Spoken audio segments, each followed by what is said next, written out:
May we request Sheikh Aminuddin Abdulaziz Aminuddin to lead us in the invocation.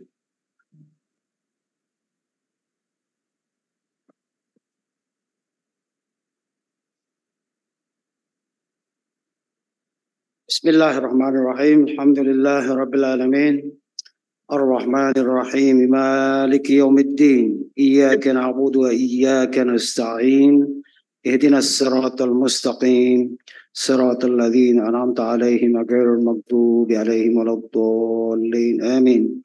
Allahumma salli ala Sayyidina Muhammad wa ala ali Sayyidina Muhammad. Allahumma waffiqna jami'an lima tuhibbu wa tardah. اللهم وفقنا جميعا لما تحبه وترضاه اللهم وفقنا لما تحبه وترضاه وصلى الله على خير خلقه سيدنا محمد وعلى آله وصحبه أجمعين بفضلك وكرمك والحمد لله رب العالمين. Lord Leader, we will continue from yesterday's session. Thank you very much, Mr. Speaker. Assalamualaikum and good morning. We stopped at section 19 of Book 1, Mr. Speaker, with the proposed amendment of Deputy Speaker Hatimil Hassan. The deputy floor leaders are ready to announce, Mr. Speaker, the language or their decision, Mr. Speaker.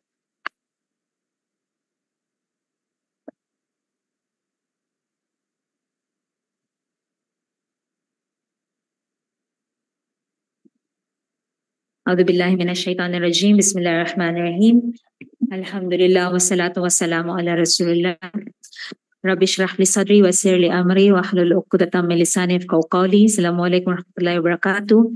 Mr. Speaker, we are in section 19.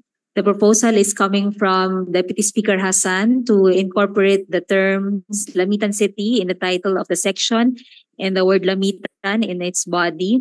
Our counter proposal is that the section will read in this wise. Section 19, full devolution of Marawi City, Cotabato City, and the province of Basilan. The cities of Marawi and Cotabato and the province of Basilan, including Lamitan City and its component municipalities, shall continue to enjoy their full devolution status. And then the rest of the section will follow. Secretariat, take note.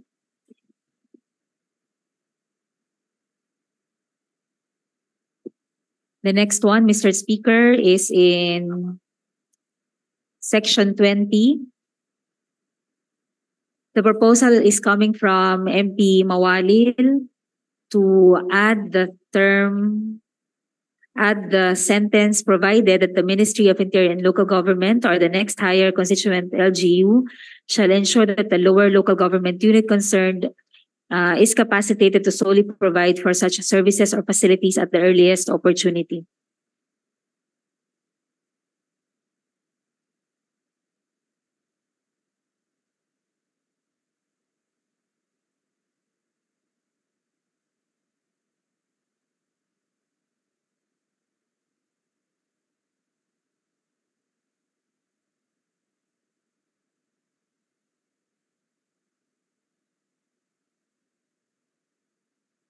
We accept, Mr. Speaker. Secretariat, take note. Mr. Speaker, in the next section, proposal coming from MP Mawalil and Deputy Speaker Alamia to add the word no before contract. We accept, Mr. Speaker. Secretariat, take note.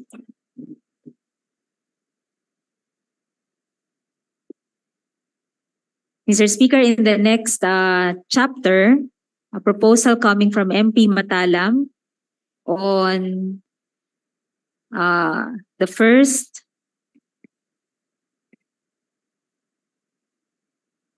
part. The proposal is to add the phrase without effectively limiting the devolved powers and local autonomy currently being enjoyed by LGUs.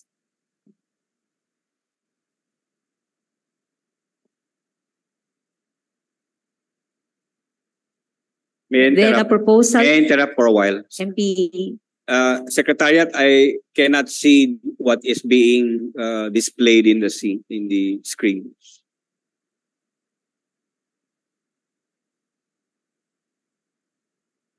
May continue now.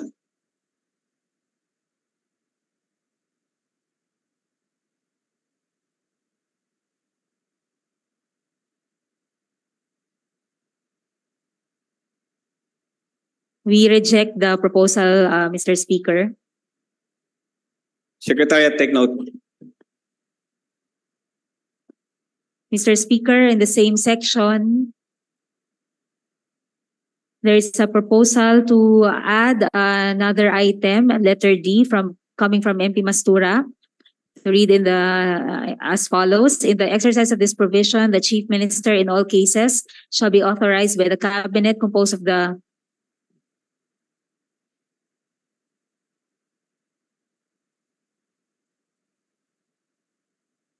the ministers who are members of the Parliament, consistent with Article 7, Section 4 of RA number 11054 or the Bangsamoro Organic Law, that the executive function and authority shall be exercised by the Cabinet, which shall be headed by a Chief Minister. We do not accept the proposal.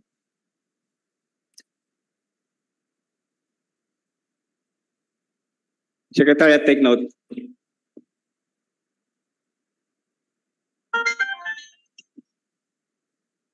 Mr. Speaker, can I ask for a minute suspension? 5-minute suspension.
Mr. Speaker, the next proposed amendment is on Section 29 coming from MP Romeo Sema.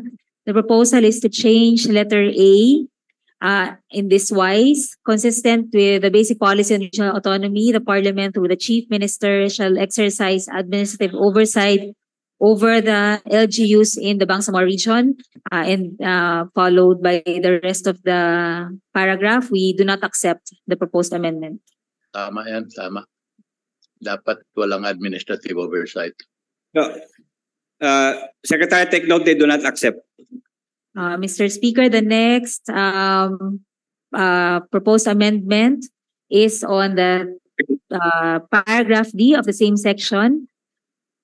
There are two proposals. So the first coming from MP Ismail to delete the same and to move the provision to Section 30A.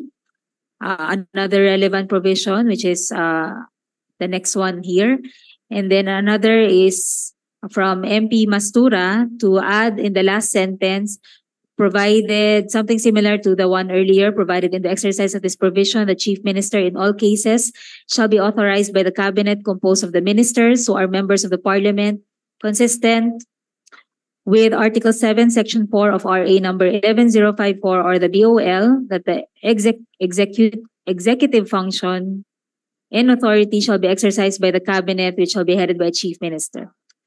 We do not accept the proposal of MP Mastura, and we accept that of MP Ismail. Secretariat, take note, they do not accept.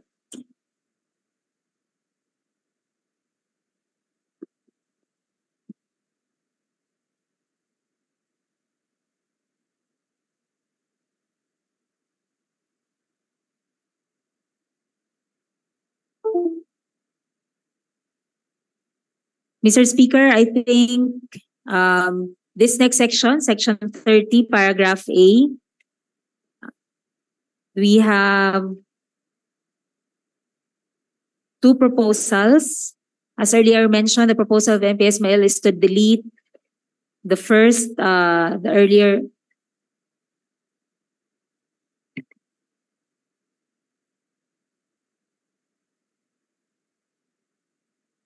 The first proposal is coming from the proposal from Section 29 to move it to Section 30A from MP Ismail. And then the second is coming from MP Mitmog to add the words, in no way shall this provision be construed as to prevent the LGU from accessing or receiving resources, programs, and projects that is available for it from sources other than that provided for by the Bangsamoro Autonomous Region. We have to correct the notation about MP Ismail's proposal. It's not to delete, but to move 29 to 30A, 29D to 30A. We do not accept the proposal of MP Mitmog. Secretariat, the proposal of MP Ismail is accepted.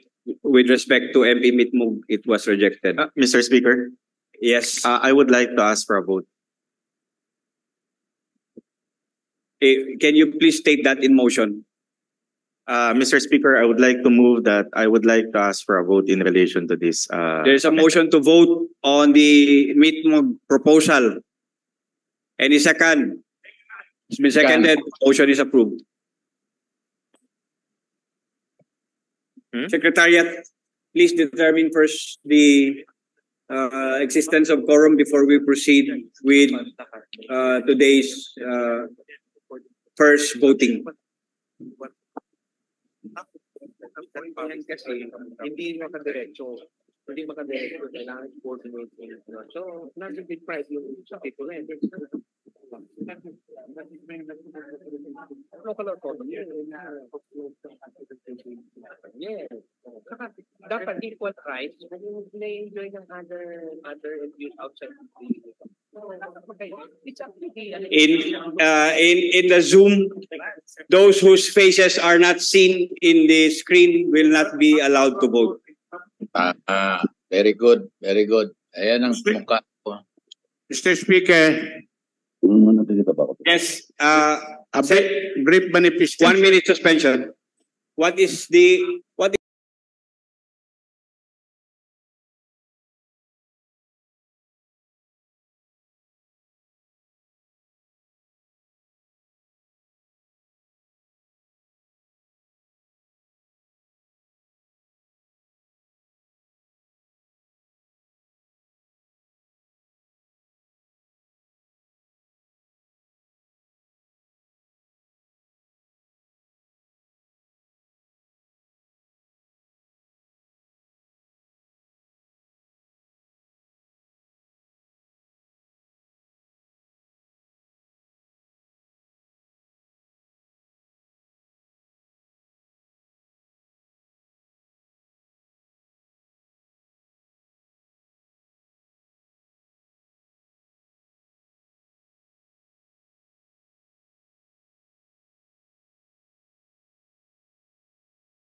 Hello, Mr. Speaker, may we hear the manifestation of the good gentleman from Sulu for purposes of record? thank you, Mr. Speaker. Under Republic Act 7160, local government are considered corporate bodies that is entitled to do as a corporation for the purposes of protecting the welfare of its constituency. That is even recognized by the Constitution as part of meaningful autonomy. Republic Act 11054 also provide that the Bangsamoro Autonomous Region cannot foreclose privileges and rights already granted to the local government units. The most that it can do is to respect what has already been granted to the autonomous region. Having said that, therefore, this local government code cannot in any way prejudice local government units from performing its corporate function. At the same time, cannot go beyond the provision that it cannot foreclose what has been given already to local governments, both as a right and as a privilege. Thank you, Mr. Speaker. Vested right. Vested right.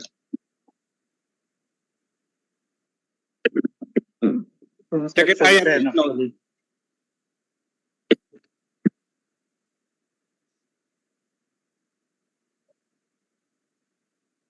Recording in progress. 1 minute suspension.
Session resumes.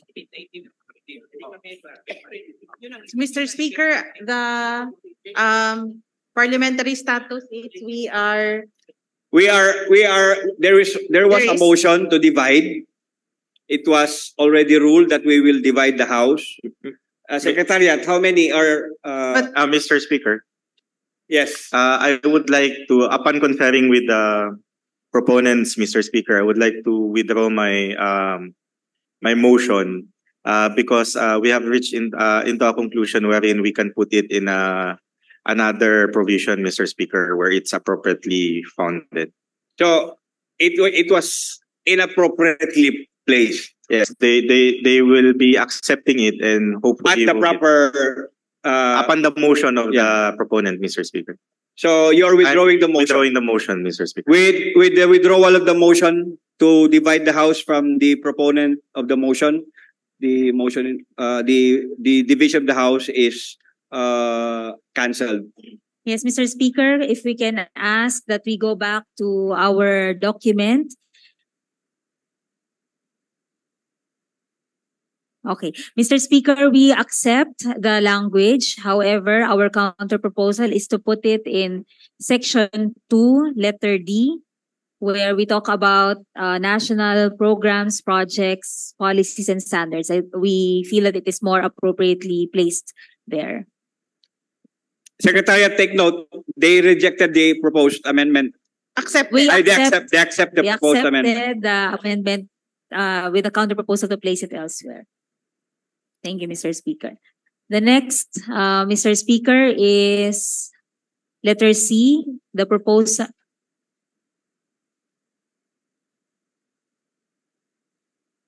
Mr. Speaker, there's the second proposal is to delete the amendment, the section 30, A, 30A, in view of the fact that it's already reflected also in 2D.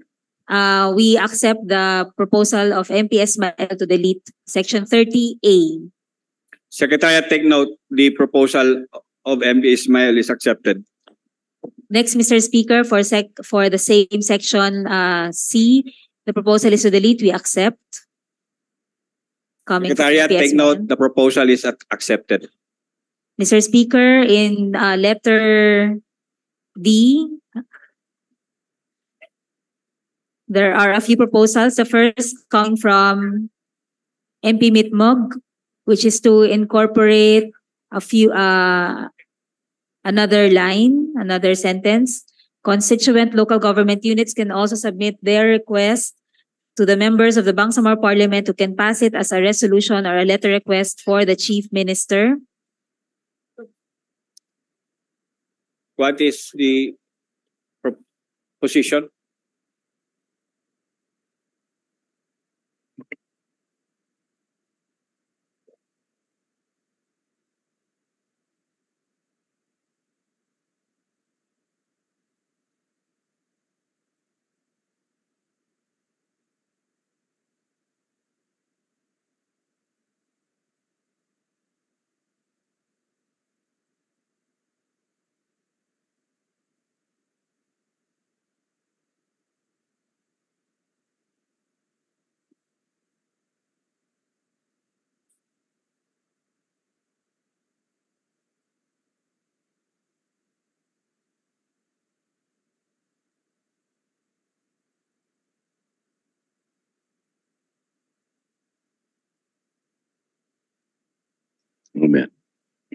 Maka.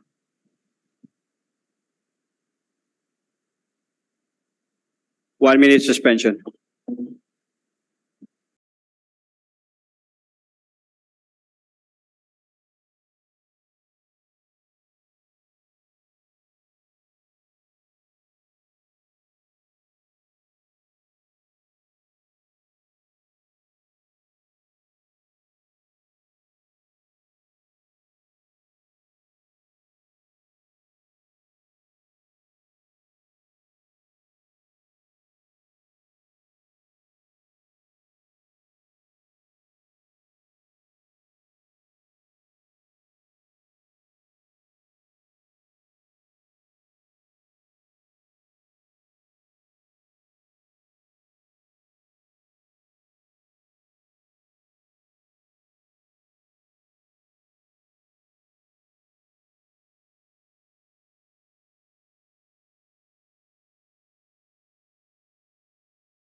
We have a counter proposal for this proposed language. Mr. Speaker, we have restructured the provision such that if you go down, it will be incumbent upon the Bangsamoro government to provide the technical, financial, other forms of assistance without need of prompting by a request from the LGU. And then we disaggregated that with from yung submission of monthly reports for budgetary allocations and expenditures. So the counter proposal, therefore, Mr. Speaker, does away with the need for a request coming from the LGU from whatever to whatever direction, and for the assistance to come regardless of a request or from whatever direction the request may come from. So the counter proposal is to provide 2 paragraphs. Letter D, the Bangsamoro government shall provide financial, technical, or other forms of assistance to the local government unit. Such assistance shall be extended at no extra cost to the local government unit concerned. And then a separate paragraph, regional ministries, offices, and agencies, including GOCCs with field units or branches in a province, city, or municipality shall, as far as practicable, furnish the local chief executive concerned for his or her information and guidance, monthly reports including duly certified budgetary allocations and expenditures. Mr. Speaker, Mr. Speaker. Mr. Speaker, Mr. Speaker, the proponent. I yield to the new wording of the provisions, Mr. Speaker, because that will make the Bangsamoro more proactive. Thank you, Mr. Speaker. Mr. Speaker, Secretariat, take note, the proponent of the amendment yielded to the proponent, to the counter proposal. Yes, MP Papaw, what is your concern? yeah, my concern is about paragraph B. And then the Bangsamoro government shall provide financial, technical, or other forms of assistance, etc., etc., etc. I would like to propose to change the word shall into may. The Bangsamoro government may provide, because if you put shall, it will become a mandatory for us to provide financial assistance. I think the matter has already been settled between the committee and the proponent of the proposed amendment. May I know what was the settlement, Mr. Speaker? The reason is they agreed already. Yeah, but can we not propose some counter proposal on this? My proposal is just to remove the word shall and change it to may. The Bangsamoro government may provide, not shall provide, because if you use the word shall, it becomes mandatory. So if you use the word may, it is within the prerogative of the Parliament. If they are going to provide financial, technical, or other forms of assistance.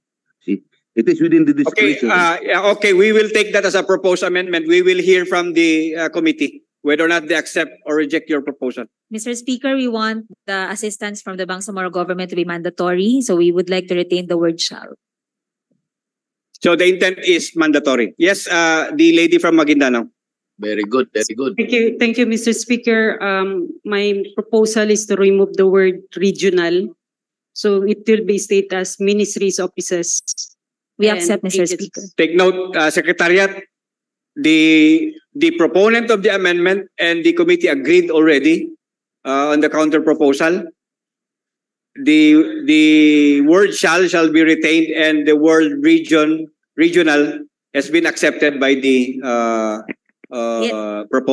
committee.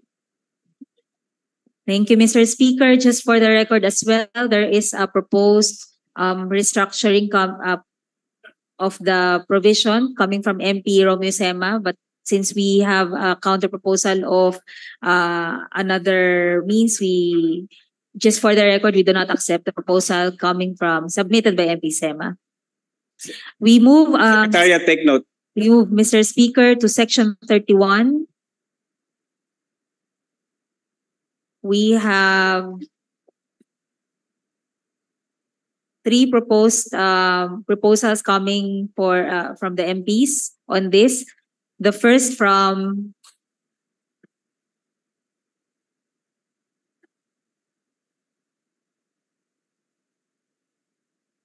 coming from MP Pakasem to add the words, "For this purpose, regional mechanisms such as the BEDC shall be optimized," similar to our wording in an earlier provision. The second proposal coming from MP Loong to change the word climate change. However, there's no proposed language.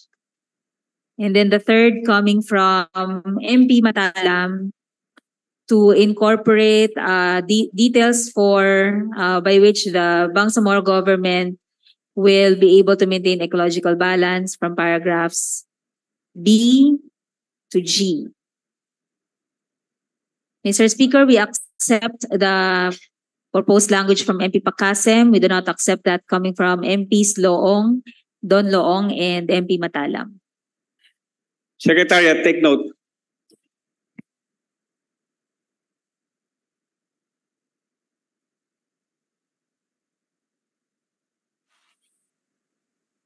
Mr. Speaker,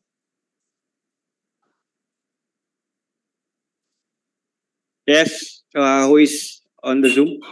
MP Loong, the one regarding the climate change, there should have been an adjective that would describe it, because as is, it will not make sense. It could either be to exacerbate climate change, because if you will look at the statement, the word climate change as is will not be appropriate.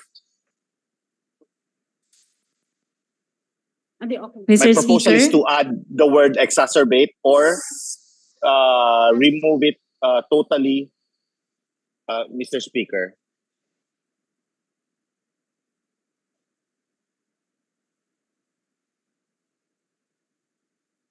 Mr. Speaker, we take climate change in the current global understanding, which is global warming, the attempt to reduce, to stall the increase of the global temperature by 1 to 1.5 degrees. So, Mr. Speaker, we still maintain the non-acceptance of the proposal.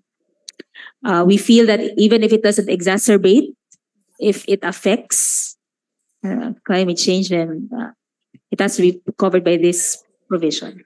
Yes. I will recognize the lady from Maguindanao. Is this related to this? Yes, Mr. Speaker. Since there was a mention about the BEDC, I think there is one more structure which is more appropriate. Aside from the BEDC is the Bangsamoro Sustainable Development Board to be included as part of the mechanisms, Mr. Speaker. We accept, Mr. Speaker. Take note, Secretariat. Okay, Mr. Speaker, in Section 32, we are in receipt of two proposed amendments. First, coming from MP Mawalin, to delete the Section 2C and 26 and replace them with 2D and 31. And national, contain the words national or regional for projects. From MP Loong, a clarification that these are projects or programs of the Bangsamoro government.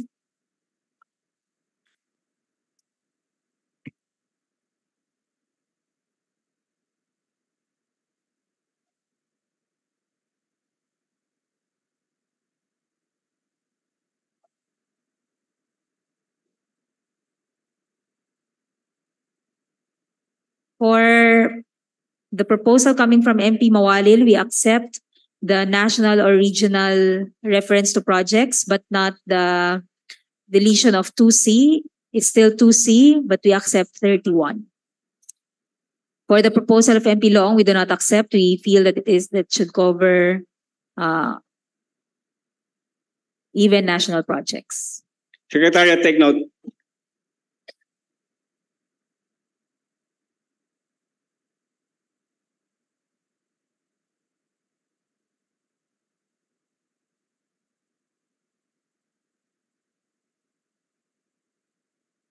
Mr. Speaker, there is a proposed amendment coming from MP Ismail that is not reflected on the screen on section 32. May we request the Secretariat to there. Okay.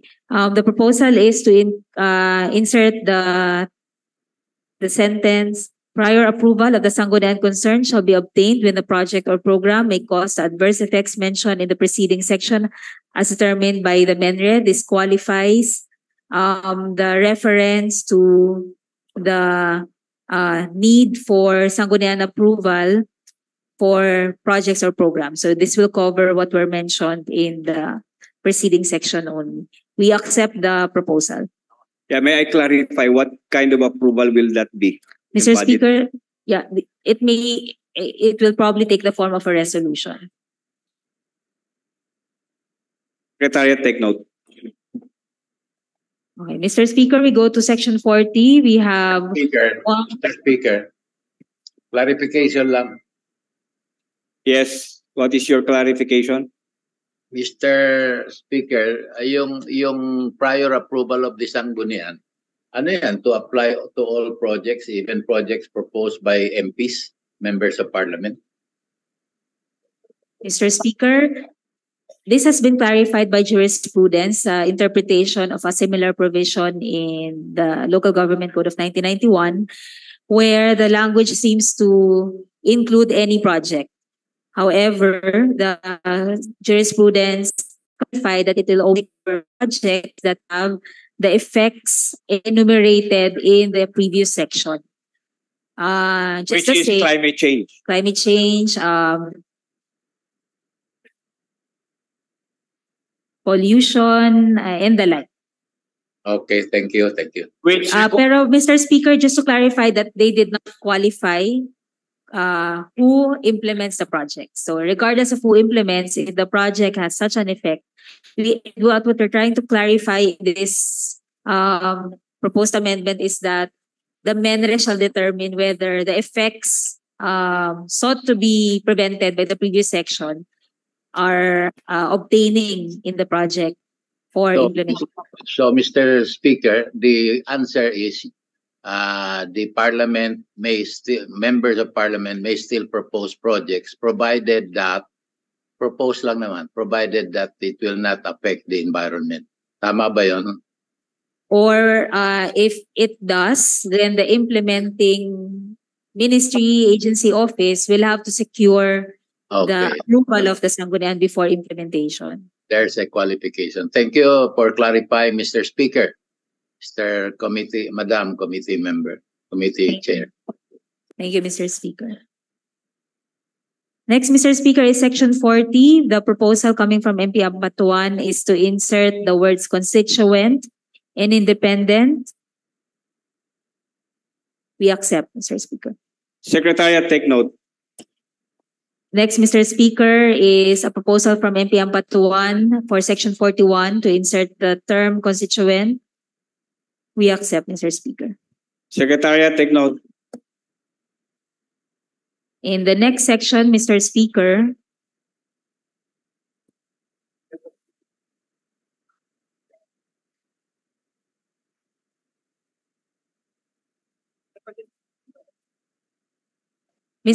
there is a proposal coming from MP Jet Lim on Section 42, but we will just ask Secretary first to type it up. Can we, in the meantime, go to section and then we can return to it? In the meantime, Mr. Speaker, there is a proposal for Section 43 on the mandatory training and capacity development. There are multiple proposals, rather. The first, coming from MPs Matalam and Mastura, to delete the entire section.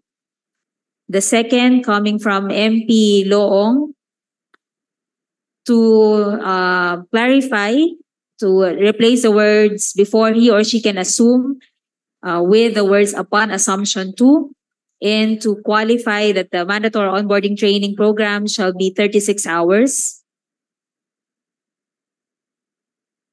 We do not accept the proposal to delete the section. We accepted modification, the proposal of MP Loong in this wise. For the mandatory onboarding training program, we accept upon assumption too, meaning it's not before assuming office but upon assumption.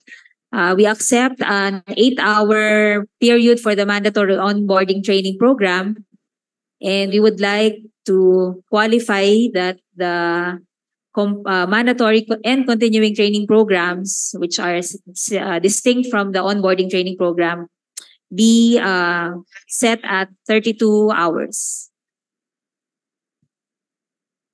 Secretariat, take note. Mr. Speaker, in addition, based on the interpellations from the floor last week, we also clarify here that the accreditation of service providers be performed by MILG, and thus we insert this amendment, or any service provider accredited by the MILG.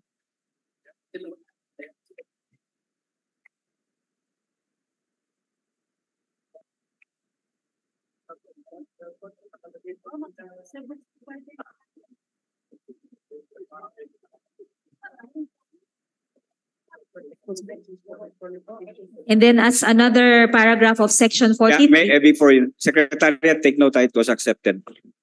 And then another paragraph, Mr. Speaker, of section 43, the last paragraph thereof, there are a few proposals. From MP Ampatuan to add the word programs at the end. And then the other from MP coming from MP Don Loong.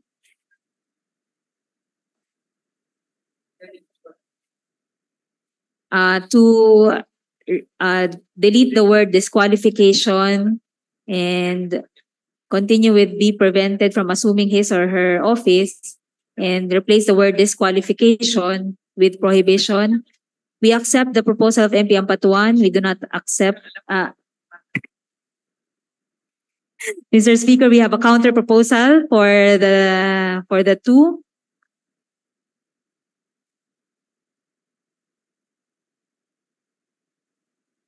We accept the proposal of MP Ampatuan, and then in lieu of the proposal of MP Loong, we propose to word the paragraph in this wise: deliberate failure to attend the said training programs shall constitute sufficient ground for disciplinary action under Chapter 9 hereof, and disqualification for the immediately succeeding election. To clarify when the disqualification takes effect. Secretariat, take note. Mr. Speaker, section 42 is found in a later part of the document.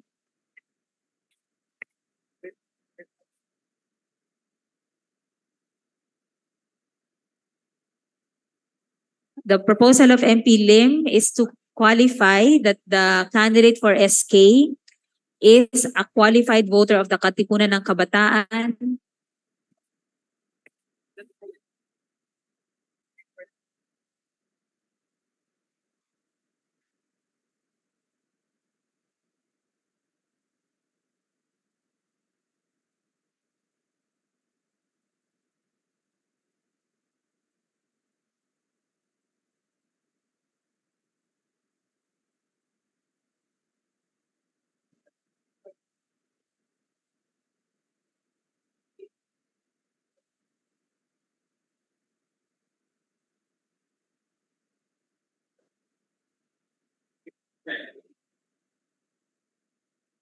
One minute suspension.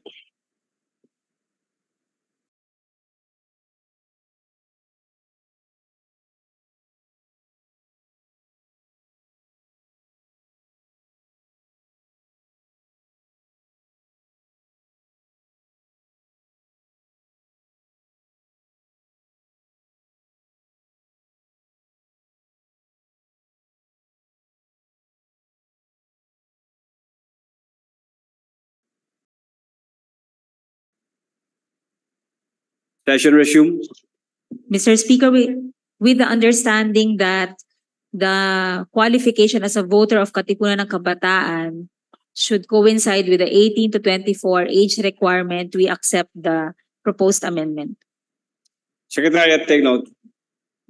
Mr. Speaker, can we go back to section 44, where we receive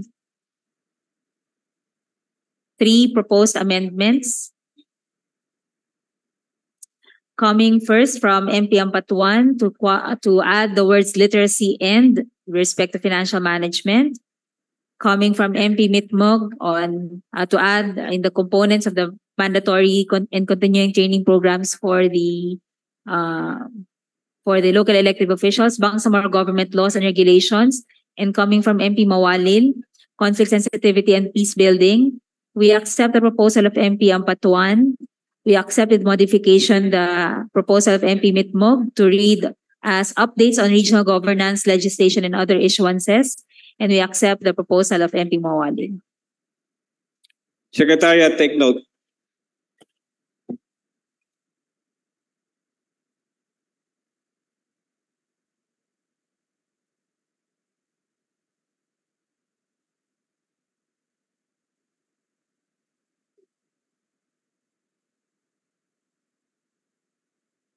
Mr. Speaker, we go to disqualification, section 45, letter G. We have several proposals on this matter. From MP Lim, MP Mastura, and MP Tan, the proposal is to delete paragraph G. For MP Haji Abdullah, the proposal is to delete the word second and replace the same with the word fourth. The proposal coming from Deputy Speaker Alamia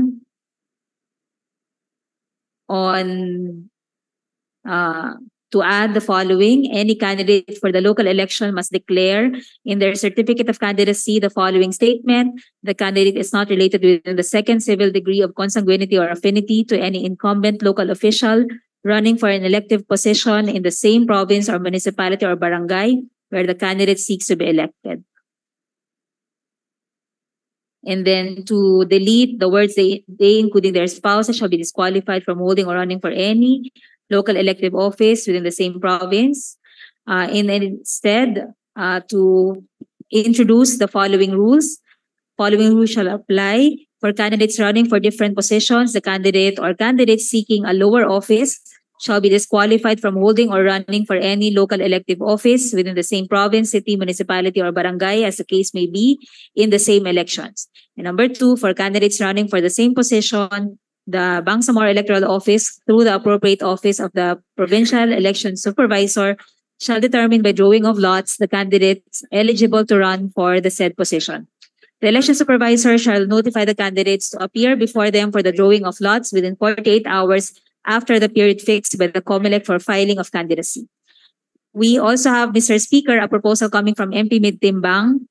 It's not reflected there. However, the gist of it is to delete reference in the second paragraph of letter G to where they are all incumbents but are related to one another within the said prohibited degree.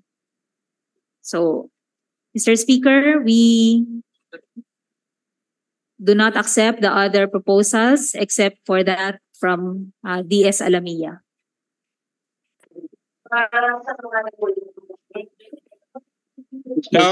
So the proposal as far as letter G is rejected. The proposal of MP Haji Abdullah is rejected. Yes, Mr. Speaker, we do not accept the proposals coming from MP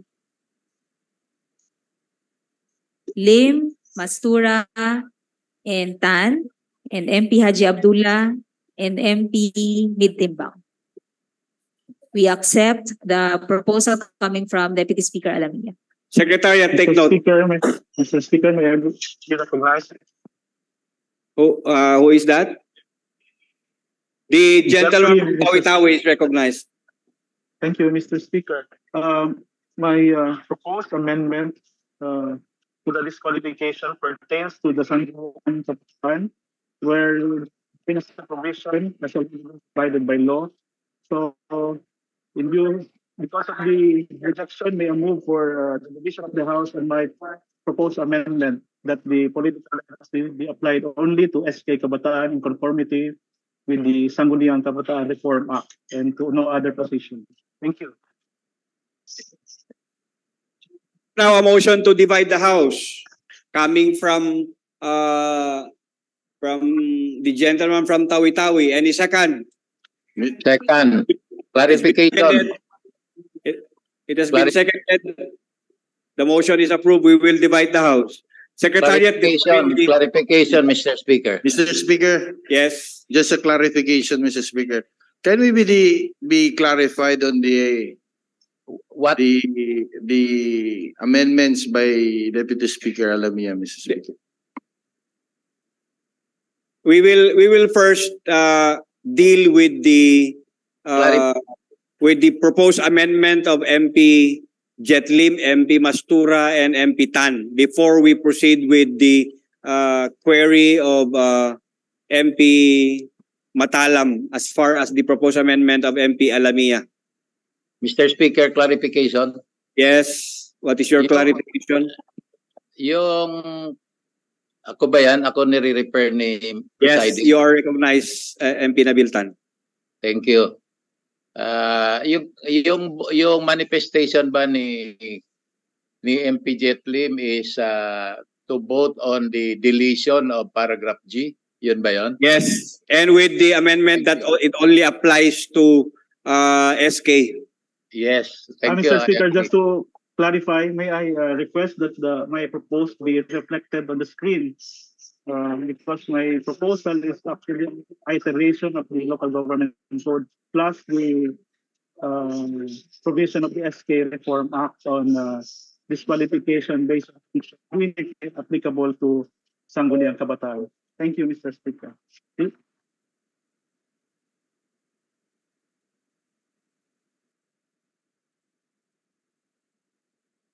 All of those on Zoom, please open your screens.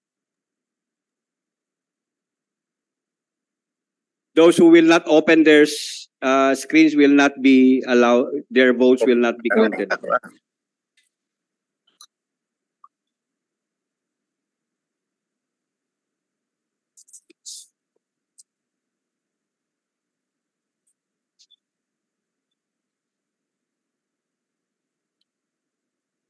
Note, the screen of MP Muhammad Yaqub is not open. The screen of MP Kadil Sinulinding is not open. The screen of MP Hashemi Dilangalen is not open.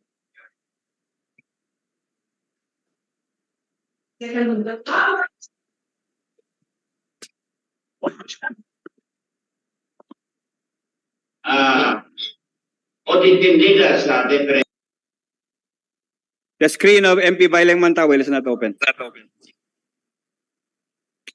The screen of Jamila Ramos is not open. Even the screen of Sheikh Said Salendab is not open.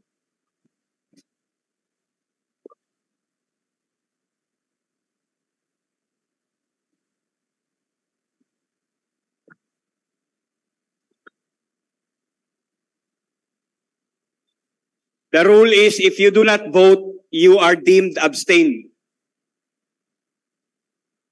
But you are still counted in the quorum.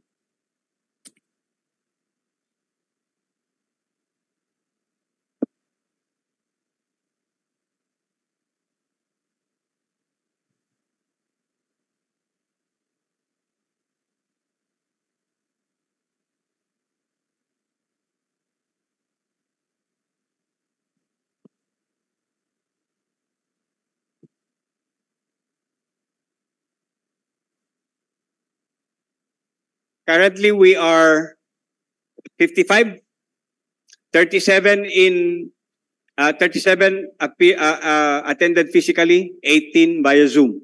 We will proceed with the division of the House. Those who are in favor of the proposed amendment coming from MP Jetlim, MP Mastura, and MP Tan, raise your hands.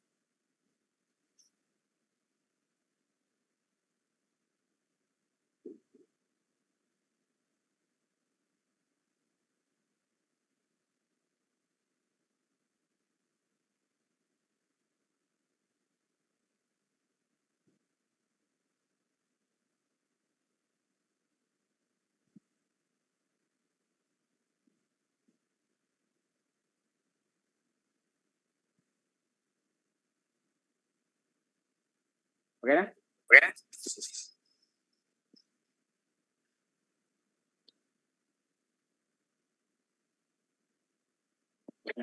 Okay na? Those who are, please lower your hands now. Those who are not in favor of the proposed amendment by MP Mastura, MP Tan, and MP Lim, raise your hands.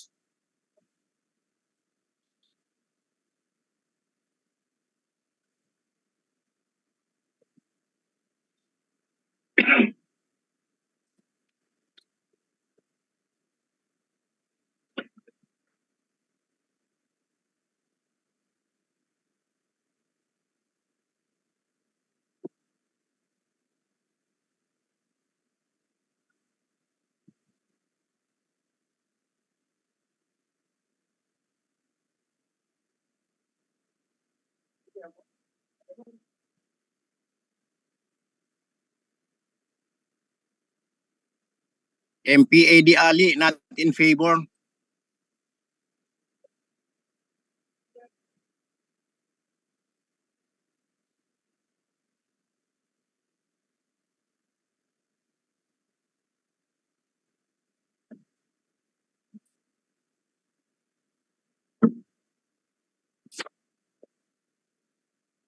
Do we have a report on the voting?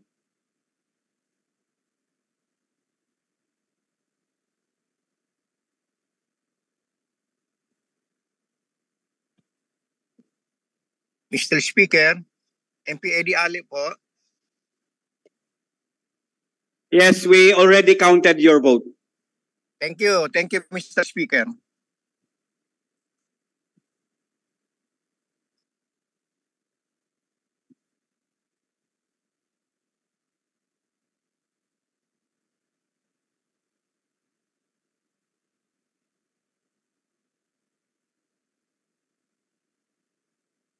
Secretariat, report on the voting.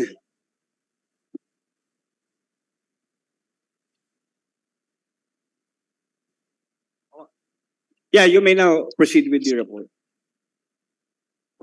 Yes, Mr. Speaker. On the result of the voting on the amendments of honorable members of the Parliament team, Mastura and Tan, on Section 45, Paragraph G. For those in favor of the proposed amendment, we have 10 votes. For those not in favor of proposed amendment, we have 31 votes. We have 14 in abstention, Mr. Speaker. How many? 14. 14? 1-4. 1-4. With 10 in favor, not in favor of the amendment, and 31 not in favor of the amendment, and with 14 abstentions, the amendment is rejected. Tuwag si MP. Mag-chat ako ba? Hello? Kim Tishay ka lang. Hello? Floor leader?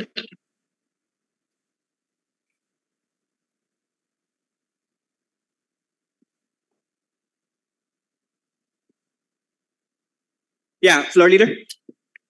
Yes, Mr. Speaker, we move on to the next. Now, yeah, for a while, there was a query a while ago as far as the proposed amendment of MP Alamia.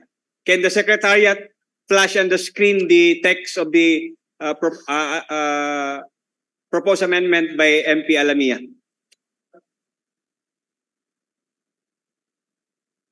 Mr. Speaker, I'm not sure if MP Alamia is on the screen, but the way we understand it, the reason why we accept it is it changes the second paragraph. So if we recall, the first paragraph of this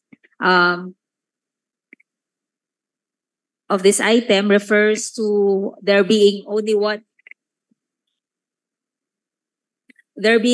incumbent, and then preclusion of other relatives within the prohibited degrees of consanguinity or prohibited relations from running in the same elections the succeeding year.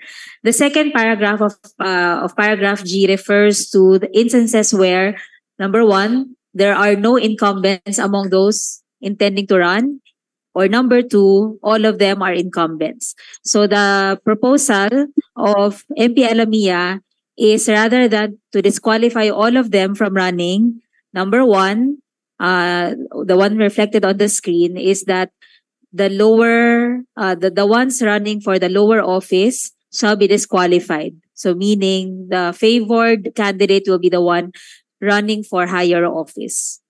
The second proposal is if they are running for the same position, meaning both, for example, are running as mayor or as governor or as vice mayor or as vice governor, then they will be, or sanggunian, then they will be requested by the COMELEC within 2 days or 48 hours after the period for filing of candidacy to participate in a drawing of lots to select who amongst them or between them will be the one whose candidacy will be respected.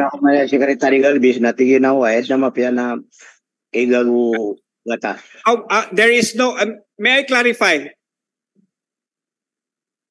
Is there no provision in case where the one running for higher office waives in favor of the one lower running for lower office?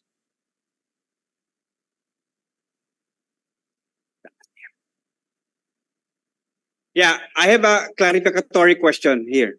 Is there no proposal as to in the case where the one running for higher office waives in favor of the one running a lower position? Mr. Speaker, I think there's nothing precluding any party to do something prior to the elections proper. However, what we contemplate in this provision is when none of them are conceding. Because if they waive, then they can just withdraw their certificate of candidacy. And that's an act allowed them despite this provision. In both cases, in all cases, Mr. Speaker. Secretariat, take note. There's no further question coming from MP Matalam. Let's proceed. Thank you, Mr. Speaker. Mr. Speaker, we move on to the next paragraph under Section 45, disqualifications. The proposal coming from MP Jetlim is to delete the paragraph. The proposal coming from MP Ampatuan is to delete the first line. Pertaining to local officials elected in local government units not being qualified to run for any office in another LGU. In its stead, provide that those elected local officials in local government unit to seek to be elected in another local government unit. And we do not accept the proposed amendments coming from them. We, however, placed here a proposed language based on the interpolations of multiple MPs to clarify the language of this provision. And the provision will now read as follows. Incumbent local elective officials shall not be qualified to run in the next succeeding election for any elective office in a local government unit outside the jurisdiction of his or her current local government unit, provided that this shall not apply to officials running for office in the higher local government unit to which the local government unit of his or her incumbent position belongs, or in a constituent local government unit thereof. Secretariat, take note the proposed amendment by MP Mastura. MP Lim and MP Ampatuan. MP Lim and MP Ampatuan and MP Mastura. No, there's no proposal. Is rejected. However, the counter, there is a counter proposal. Take note, Secretariat. Thank you, Mr. Speaker. In the next paragraph, on incumbent chief executives seeking to be elected to the immediately lower position, a few proposals were received. First, on its deletion, from MPs Mitmog, Lim, Mastura, and Midtimbang. And then there's a proposal to add from MP. This is another matter. So that Mr. Speaker is the decision on the proposal to delete. We do not accept. Mr. Speaker, I would like to call for a vote for that provision. We will just take note of the rejection of the proposal with the concurrent motion coming from the gentleman from Sultan Kudarat to divide the House. Is there any second? As far as the deleted provision, the motion to delete. It's the same. It's the same. You cannot hide division by rhetorics.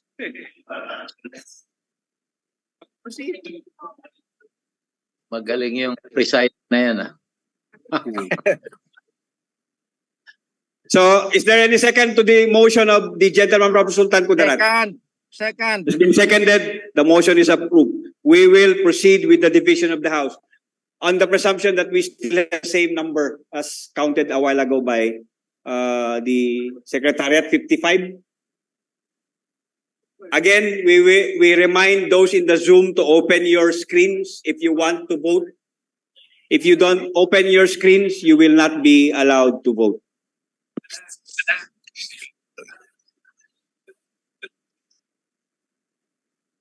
Ako pa, el bata det no.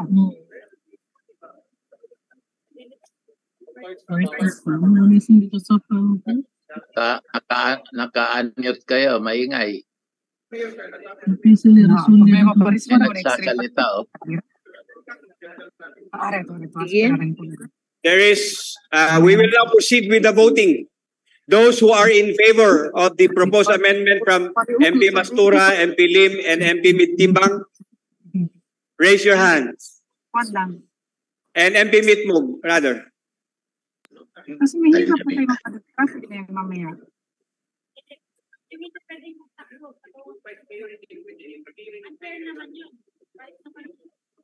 In the Zoom, raise your hands if you're in favor of the proposed amendment.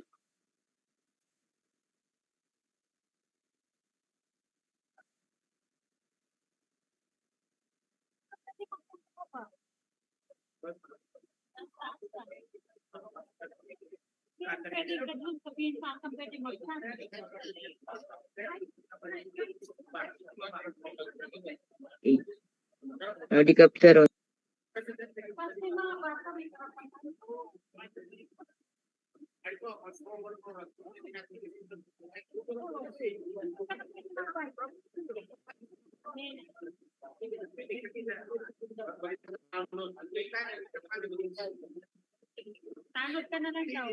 Please lower your hands now. Those who are not in favor of the proposed amendment, raise your hands.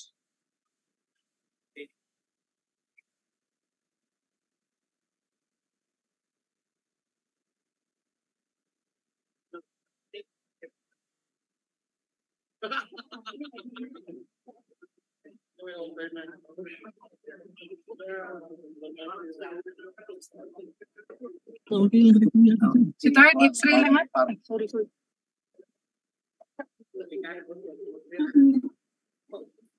MPA, the only vote is no. May sana si Jojo. Sana si Jojo. Wala naman.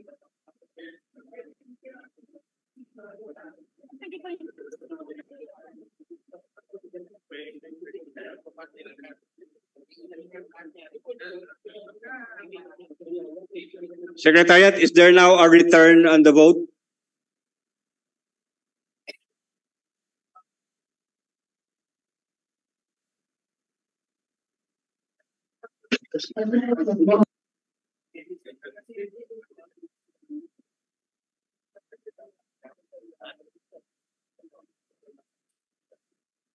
Mr. Speaker, the result of voting on proposed amendment Section 45, Paragraph I by the Honorable Members of the Parliament, Lim, Mitmug, Mastura, and Mintimbang. For those in favor of proposed amendment, we have 9 votes. Not in favor of the proposed amendment, we have 37 votes, 9 in abstention, Mr. Speaker. With 9 in favor of the proposed amendment and with 37 not in favor and 9 abstention, the proposed amendment is rejected.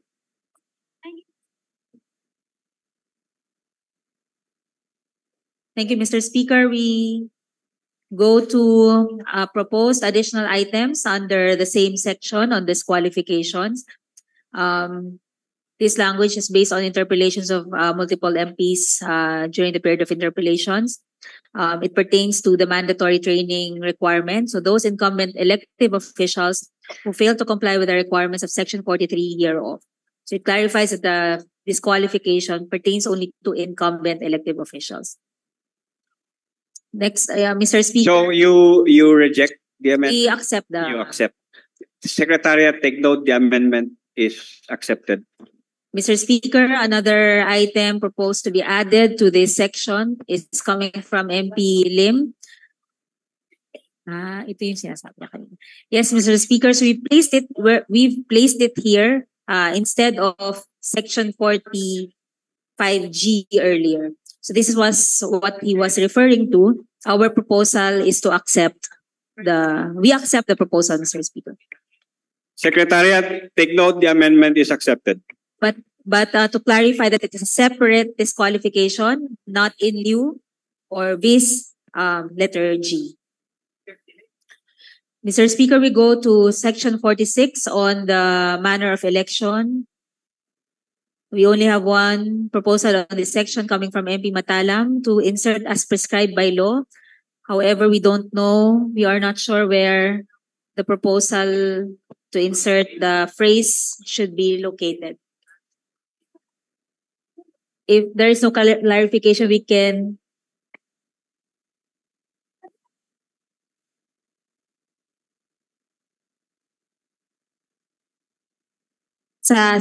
in the tail end of the provision, Mr. Speaker, the code is the law on this. We have a title on leagues.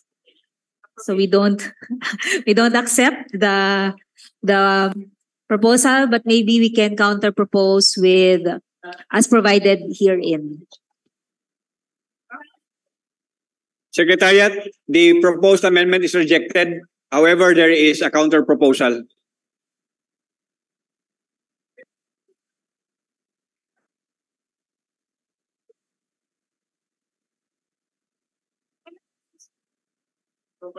As provided in this code is the counter proposal to the counter proposal. Okay. That is the language that we accept, Mr. Speaker. Mr. Speaker, we go to the next section on term of office, Section 48. We have, there is a proposal coming from MP Loong. It's not reflected here, but the proposal is to delete the word all. We have a counter proposal, Mr. Speaker, which is reflected on the screen in view of the clarification of the distinct arrangement for barangay and sangguniang kabataan members. The proposal is to use the following language as a second paragraph of this section. So for barangay and sangguniang kabataan elective officials, the start and duration of their terms of office shall coincide with that of their counterparts outside the region. Secretariat, take note. Yes, Mr. Speaker.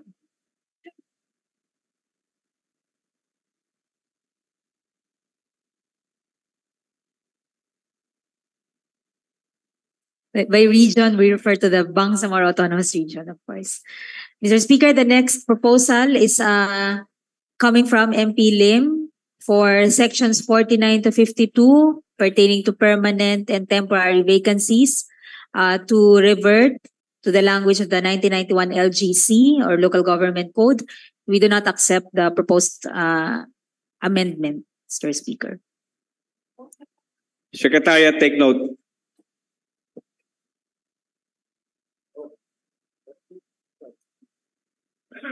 Mr. Speaker, in the next section, 49A, there are two distinct proposals. One coming from MP Mastura to delete all references to punong barangay, not barangay. We do not accept the proposed amendment. And then the other proposal, similar proposals coming from MPs Mawali and Ampatuan to add the prefix vice.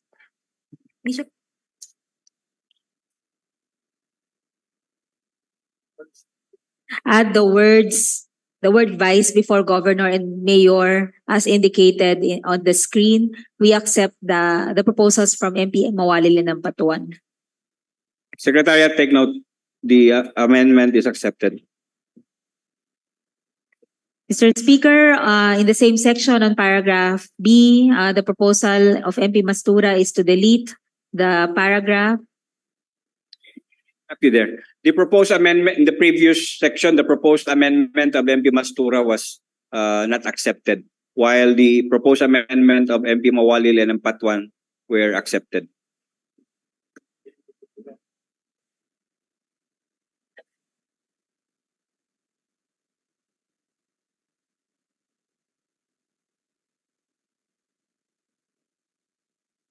For 49B, Mr. Speaker, the proposal of MP Mastura to delete the paragraph is not accepted. Secretariat, take note. It was not accepted, the proposed amendment of MP Mastura. In paragraph C, Mr. Speaker, the proposal coming from MP Matalam is to add the words or toss of coins as may be applicable.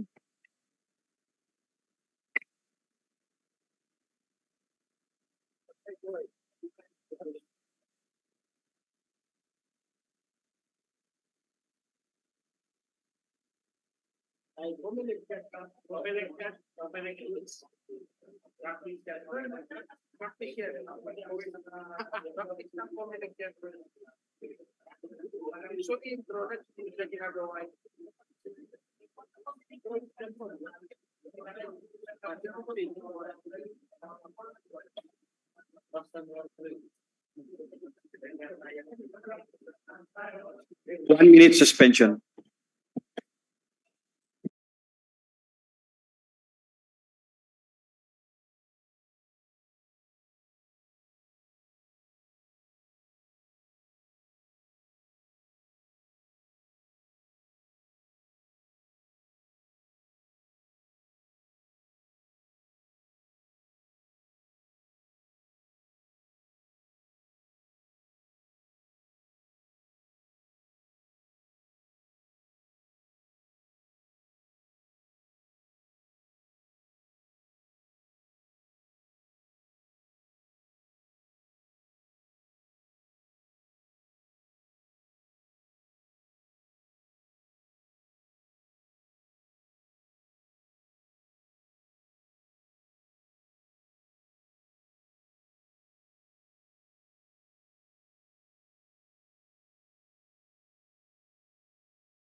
Session resume.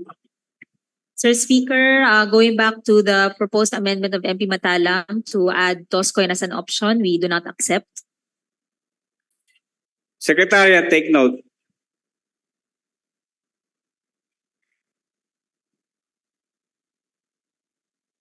Mr. Speaker, in the next paragraph, there is one proposal coming from MP Ismail to clarify the provision to insert the words who should assume the office under paragraph A or B. We accept this proposed amendment.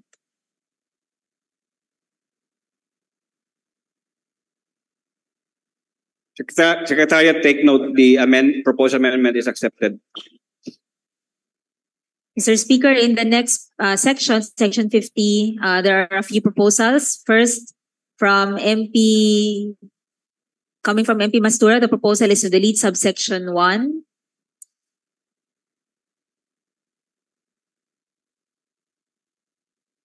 Referring to the power of the Chief Minister for the appointment to permanent vacancies in the Sangguniang Panlalawigan and Panlungsod of highly urbanized cities or independent component cities.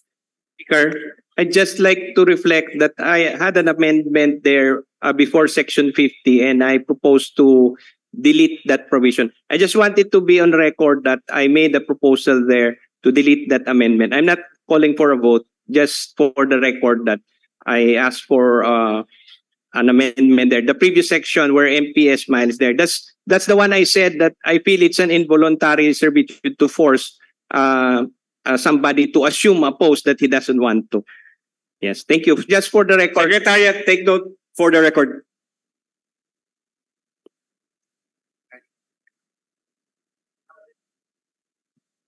Thank you, Mr. Speaker. So we do not accept, going back to section 50, subsection 1, a proposal to delete of MP Mastura. We do not accept. Another... Secretariat, take note. The same proposal to delete C1.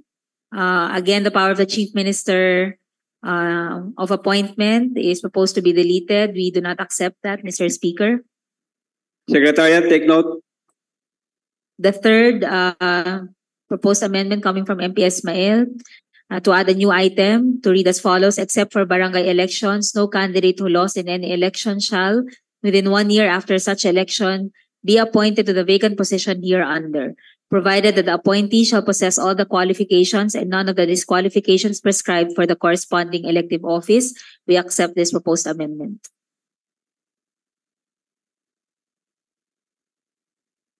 Secretariat, take note. The proposed amendment is accepted.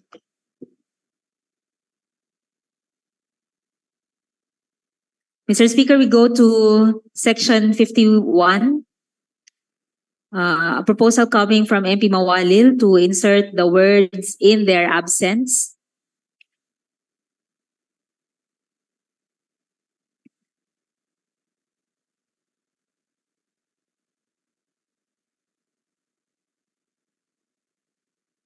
We accept, Mr. Speaker.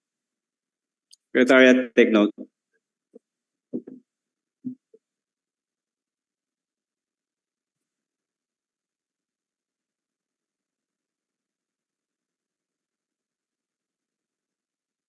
Mr. Speaker, there's also a proposal coming from MP Mawalil to delete barangay in the fifth line from the bottom.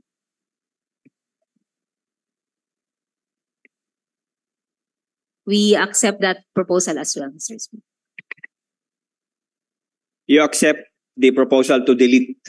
Yes, Mr. Speaker. Secretariat, also coming from MP Mawalil. Secretariat, take note. And other references, specific references to Sangguniang Barangay in the section. Mr. Speaker, we move to section 52.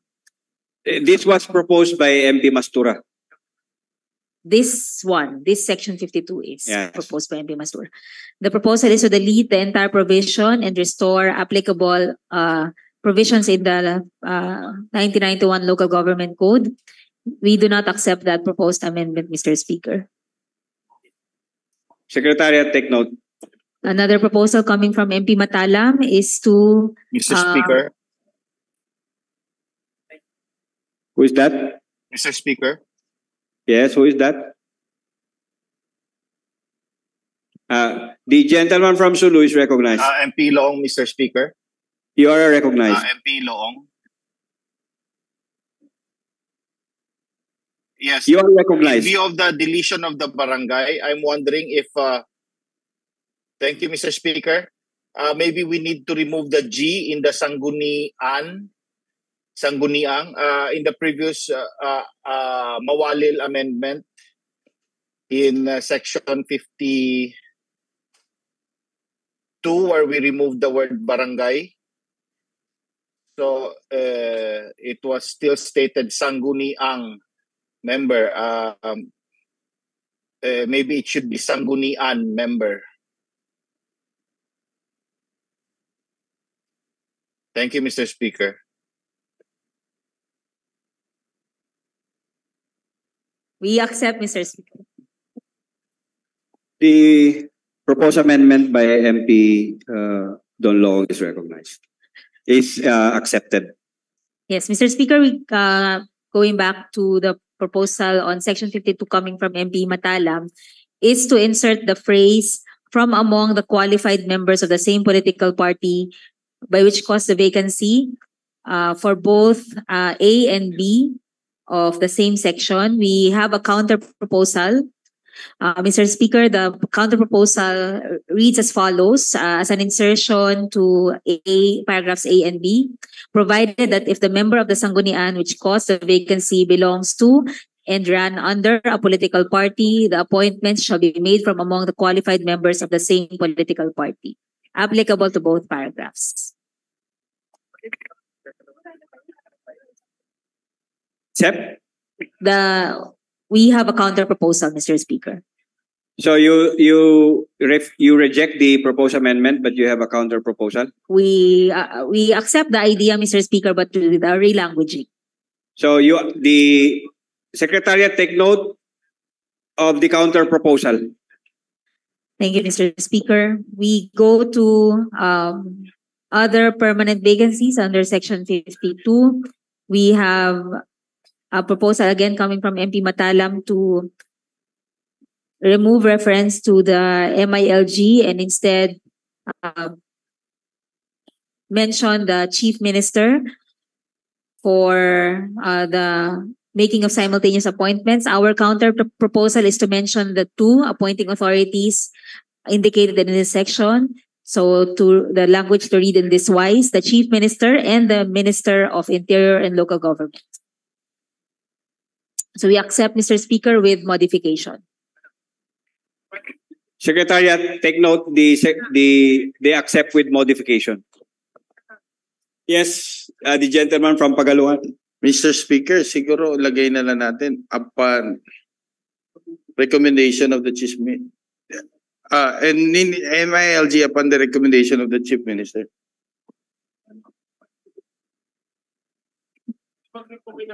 Upon the recommendation of the MILG. Appointed by the Chief Minister.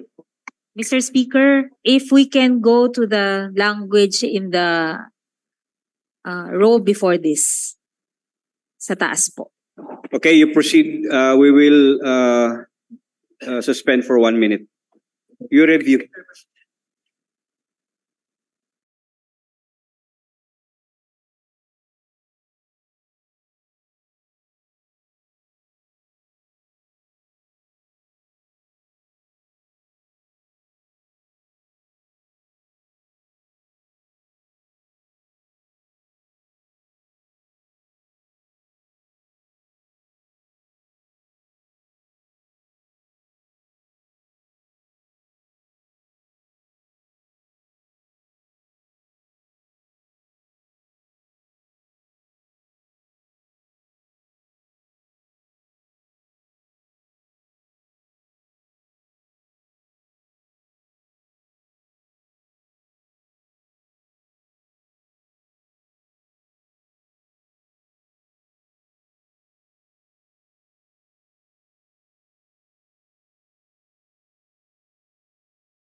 Mr. Speaker, on this matter, for section 52,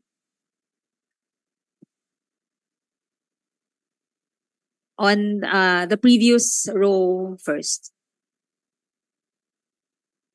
So the proposal, Mr. Speaker, is to add a new item in the enumeration. If you can just have it reflected already as a new letter B and a new letter C as well.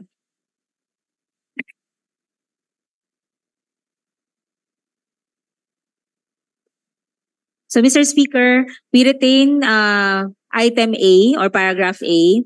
For letter B, it will read in this manner: the Chief Minister, upon recommendation of the MILG, for members of the Sangguniang Panlunsod of a component city and Sangguniang Bayan. We add the word "and" after city. And then with the same proviso, provided that except in the case of barangay, we can do away with barangay elective. And then provided that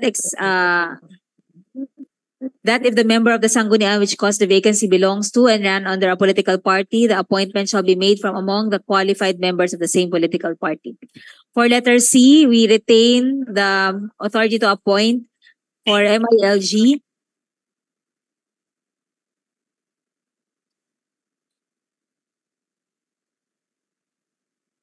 We retain the language, the MILG for the barangay chair and the members of the Sangguniang Barangay. No proviso on their political affiliation since elections at the barangay level are considered apolitical. So with the agreement of the gentleman, we accept this amendment, Mr. Speaker.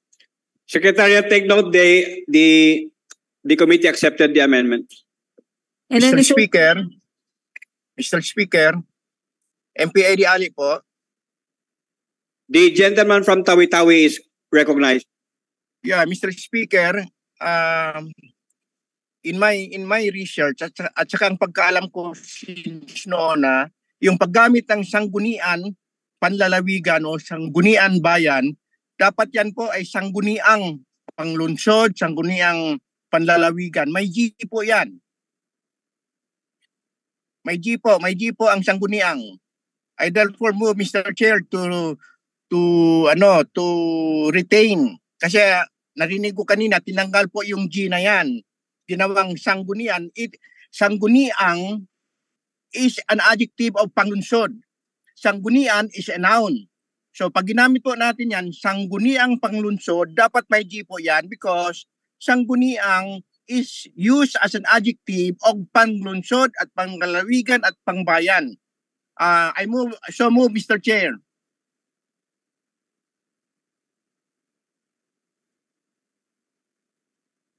Mr. Speaker, we make the necessary adjustments for the use of sangguniang to qualify the local government level. But independent of any other word, it will remain sanggunian. Anyway, it's a matter of style. Yes, Mr. Speaker, it's a matter of style that we will correct in the final proofreading of the entire bill. I agree, Mr. Chair. Mr. Speaker, if we can also relate this accepted counter proposal to the next row below. In view of the same, Mr. Speaker,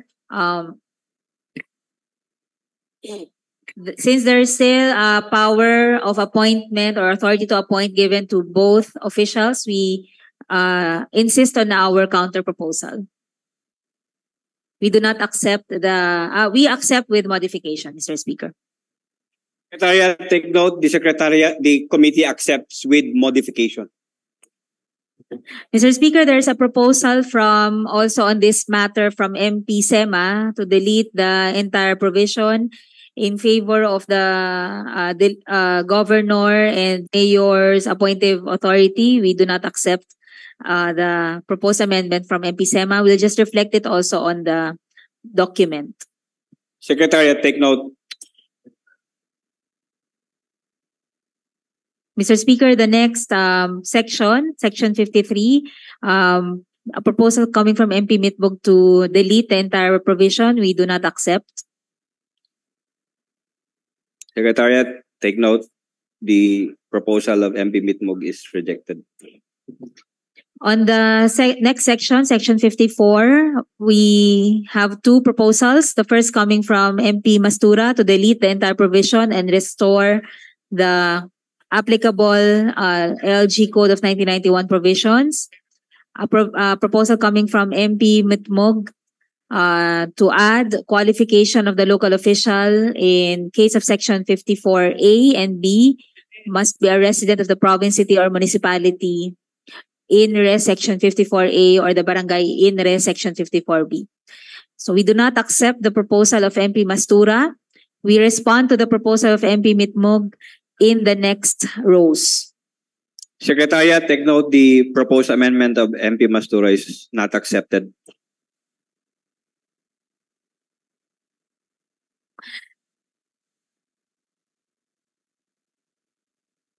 So in the first paragraph of section 54, there is also a distinct proposal coming from two MPs. MP Loong wishes to add the words local official from the concerned LGU to act as, so meaning with the same tenor as that of MP Mitmog. And then coming from MP Lim, Colatilla, that the president shall appoint instead of the Chief Minister the local officials in acting capacities until the election, qualification, and assumption of offices of candidates in the special elections held for the purpose. We do not accept the proposal of MP Lim as a counter proposal to the suggested language of MP Mitmog and MP Don Loong.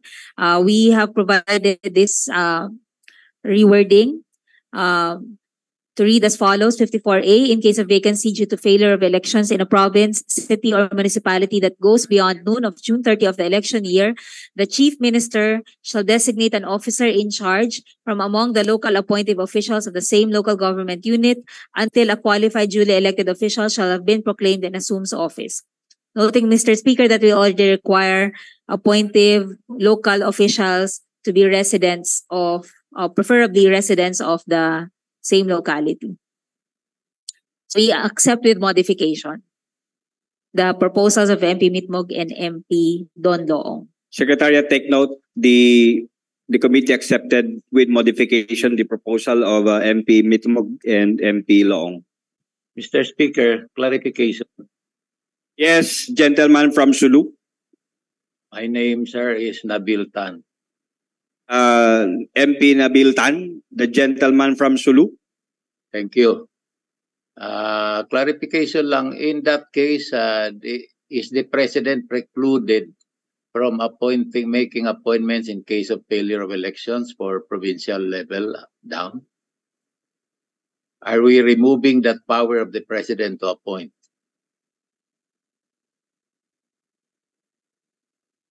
As far as the Bangsamoro LGUs are concerned, yes, Mr. Speaker. We are giving that to the Chief Minister.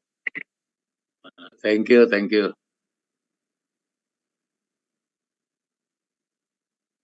Let's proceed. Thank you, Mr. Speaker. We go to the second paragraph of this section, paragraph B. The proposal of MP Lim is to refer the power of appointment to the mayor. We do not accept that proposed language, Mr. Speaker. Again, we have a counter proposal for that submitted by MP Mitmog on the residence of the appointee. So the same language as that suggested for the first paragraph. The MIL, in the case of barangay officials, the MILG, Minister of MILG shall designate an officer in charge from among the local appointive officials of the same local government unit until a qualified duly elected one shall have been proclaimed and assumes office. So you do not accept? No, Mr. Speaker. Your counter proposal remains? The proposal of MP Lim is not accepted. The counter proposal pertains to the proposal of MP Mitmog. Secretariat, take note.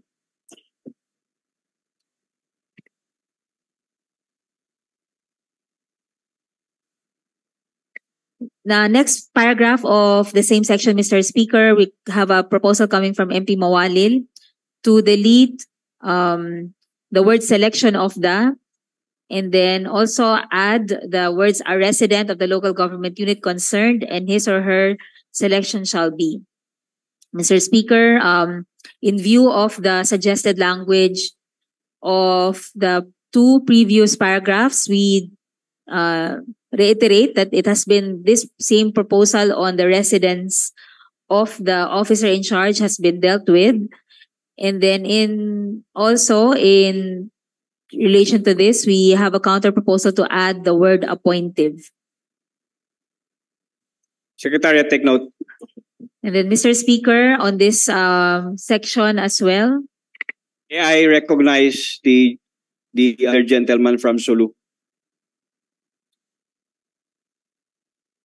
This is not an amendment. I would just like to manifest for the record, in view of the query of my good friend MP Napitan, that I will join him in saying that it is my view that the power to appoint Sangguniang Panlalawigan and the governor could not be transferred from the president since Congress creates the province. I just like to put that on record because I don't like to be asked that I voted to remove the power of the president. Thank you.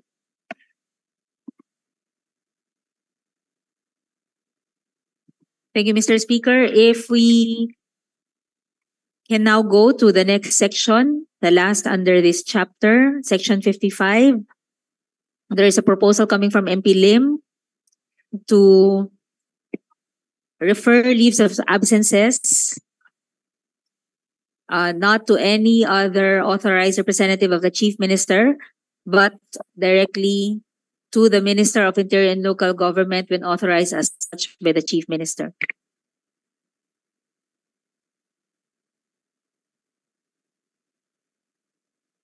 Mr. Speaker, we do not accept the proposed amendment.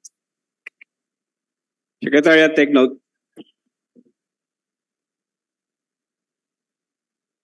Mr. Speaker, just to clarify also, it's also again not reflected on the screen. In paragraph C of the previous section, 52, we have received also a proposal coming from MP Sema. The proposal is to have the paragraph read as follows: the local official who shall be designated as the OIC shall be among the career service personnel of the local government unit concerned and shall be based on the principle of merit and fitness, and the rest of the paragraph. We do not accept that proposed amendment, Mr. Speaker. Secretariat, take note. The committee did not accept the proposed amendment. Mr. Speaker, in section 61 on the quorum for local legislation under the chapter on local legislation, there is a proposal coming from MP Don Loong to add the qualification including the appointed members, meaning of the referring to the Sanggunian.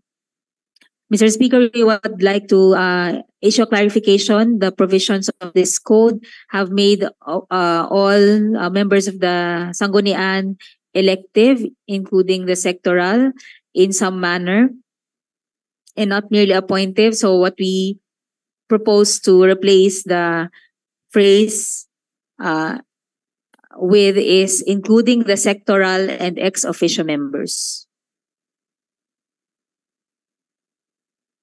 Secretariat, take note. Mr. Speaker, under section 65, there is a proposal come from MP Ampatuan to add the sign slash and the word city in the appropriate location as reflected on the screen. We accept the proposed language. Secretariat, take note. Next section, Mr. Speaker, on the screen is section 67. The proposal coming from MP Mawalil is to add the words "and posted on the official website, including official social media channels of the local government unit concerned." We have a counter proposal to disengage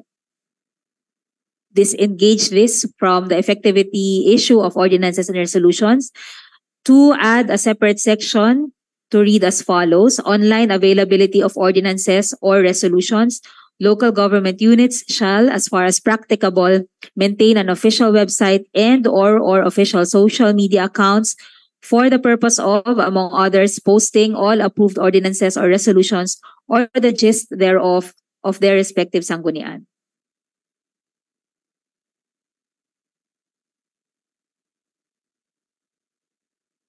What is the current provision?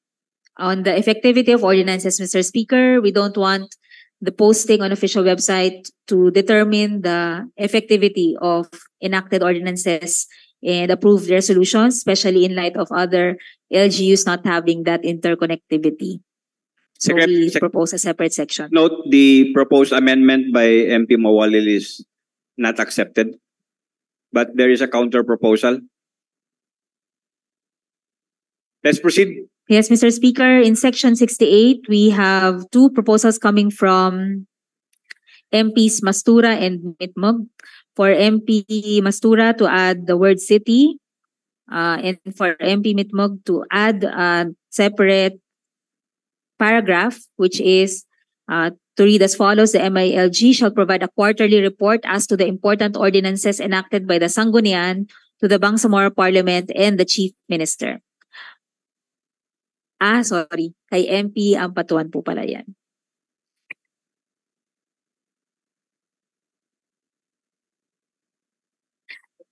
Apologies for that omission.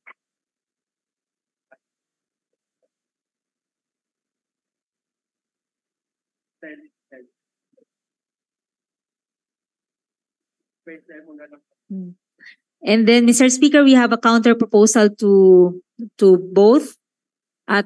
We accept the proposal of MP Ampatuan, and then for the proposal of MP Mitmog, we have a counter proposal to add the words "and shall be accessible to the public" in Section 68. Secretariat, take note, the proposal of MP Ampatuan is accepted. The proposal by MP Mitmog has modification. Sir Speaker. Yes. I already know that it is open to the public, but the BLGC, the Bangsamoro Local Government Code, it's supposed to provide mechanisms wherein the Parliament, the Bangsamoro government, and the LGUs are able to interact with each other. Therefore, I believe that provision is very important because it will delete the gap wherein the region and the LGUs are not actually talking to one another in relation to policy and laws. So I would like to ask for a vote on that matter, Mr. Speaker.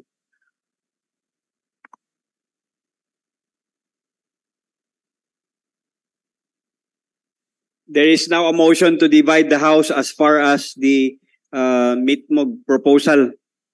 Any second? It has been seconded. The motion is approved.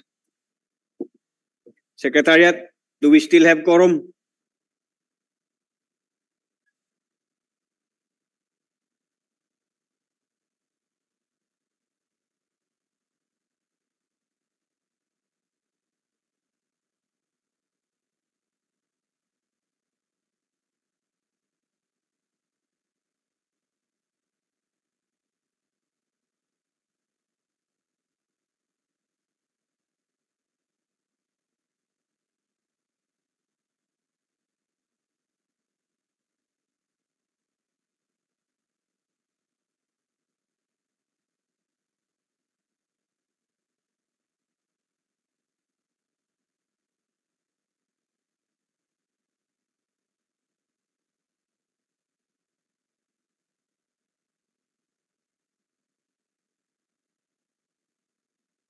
Are we voting, Mr. Speaker? Our colleagues would like to request the presence or the pictures of our colleagues on Zoom. Yeah, all of those in the Zoom, if you want to vote, you should open your screens. Those who will not vote are deemed abstained.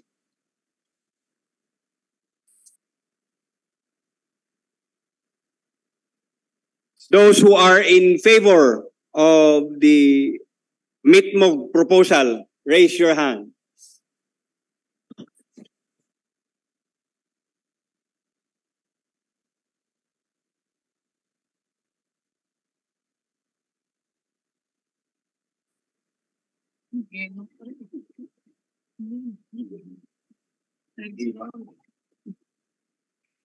Ano may pare?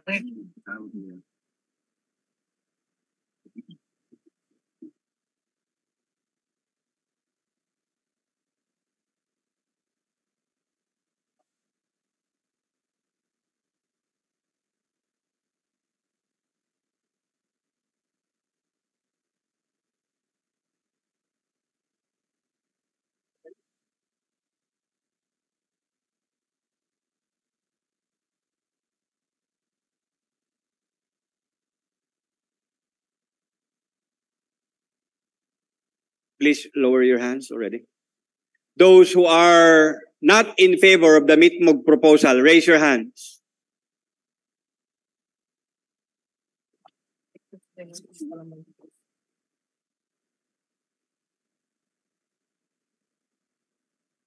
Okay na yun po, naka-ready. Iya, ayo daw biya siya babi. Sumapag. Iya. Sumapag tayo.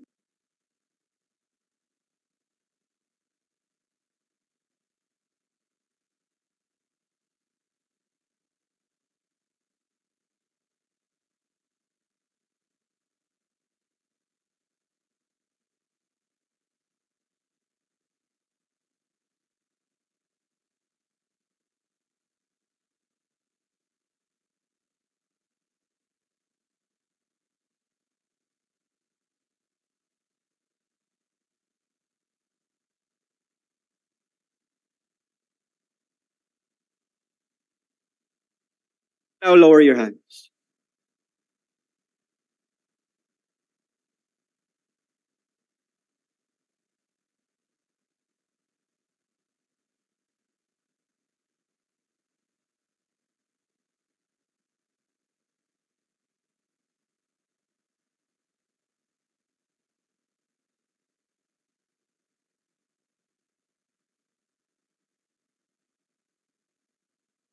Secretariat, Secretary General, do we have a return on the vote?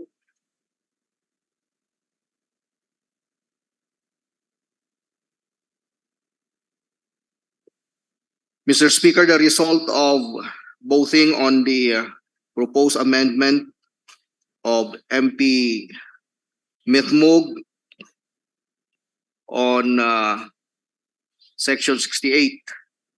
For those in favor of the proposed amendment, we have 8 votes. For those not in favor on the proposed amendment, we have 36 votes with 11 abstention, Mr. Speaker.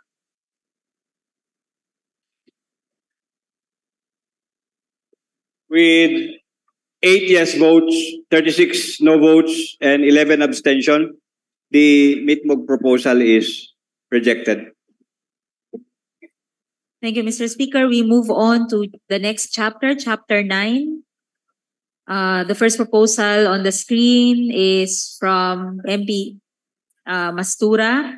The proposal is to delete Section 70, 71, 72, 73, 75, 76, 77, and 79 in favor of the provisions or the language in RA 7160.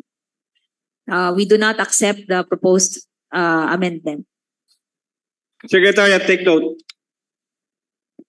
Mr. Speaker, in Section 81, in section 81, Mr. Speaker, a proposal is received coming from 2 MPs. The first from MP Pakasem to revise the third item from at least 75,000 to more than 75,000. We accept that proposed amendment, Mr. Speaker. Secretariat, take note. In the same section, Mr. Speaker, a proposal coming from MP Ampatuan to replace its office with the word BEO. We accept that, Mr. Speaker. Secretariat, take note. In the next section, Mr. Speaker, on the section on election on recall, the proposal is to revise the text of the body from MP Ampatuan from the word or to on, and then from the word article to section. We accept those proposed amendments. Secretariat, take note. Mr. Speaker, on the last section for recall proceedings, there's a proposal coming from MP Pakasem to delete Section 86, Expenses Incident to Recall. We accept that proposal. Secretariat, take note.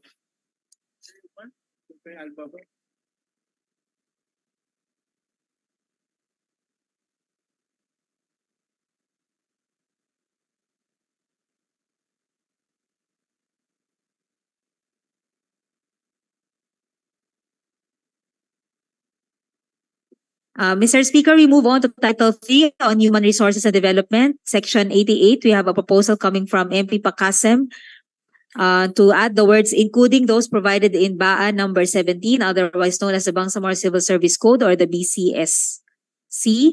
We accept that proposal, Mr. Speaker. Secretariat, take note. In Section 92, Mr. Speaker, a proposal coming from MP Mawalil to delete the word Bangsamoro. We accept that proposed amendment. Secretariat, take note. In Section 96, Mr. Speaker, similar proposal coming from MP Pakasem to add the BCSC. We accept that proposal. Secretariat, take note. Mr. Speaker, on Section 104, a proposal coming from MP Mitmug to add another section on the oath of moral governance. Our counter proposal is to integrate the same in the body of the section to read as follows: oath or affirmation of office and oath of moral governance. All elective and appointed local officials and employees shall, upon assumption to office, subscribe to an oath or affirmation of office in the prescribed form. He or she may take his or her oath or affirmation of office before the holy book of his or her religious affiliation. The oath or affirmation of office shall be filed with the office of the local chief executive concerned. A copy of the oath or affirmation of office of all elective and appointed local officials and employees shall be preserved in the individual personal records file under the custody of the personal office, division, or section of the local government unit concerned. He or she shall likewise take the oath of moral governance in accordance with BAA number 13, otherwise known as the Bangsamoro Administrative Code or BAC. On this section, Mr. Speaker,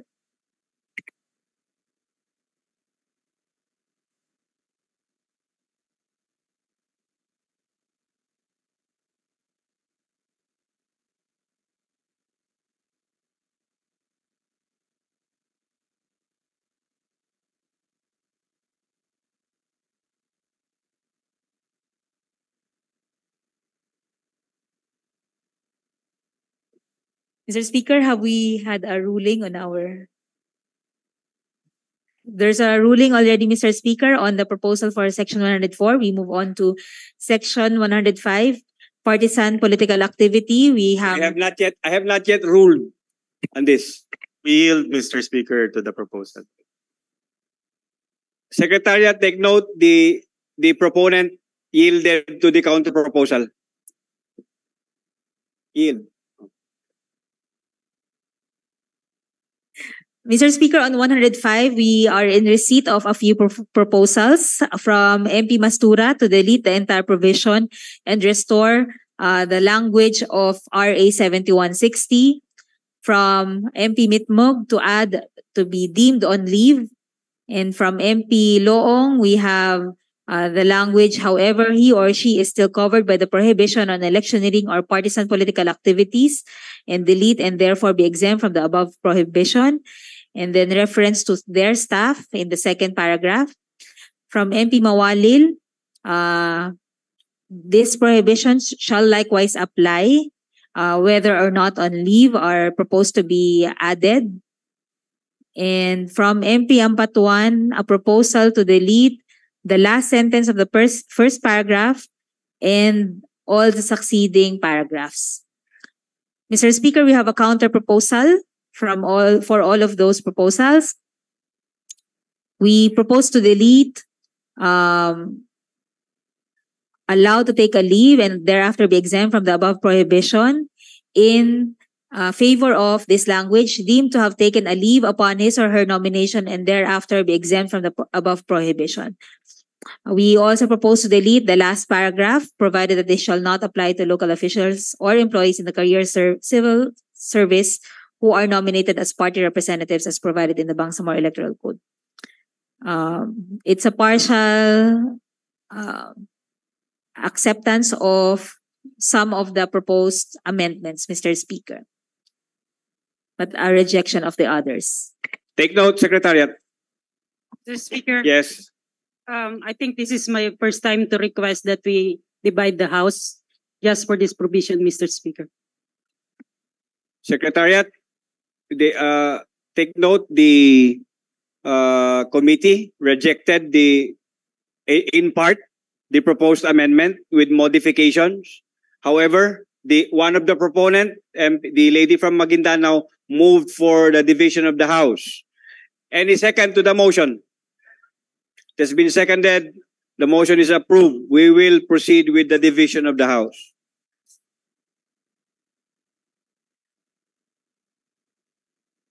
Before we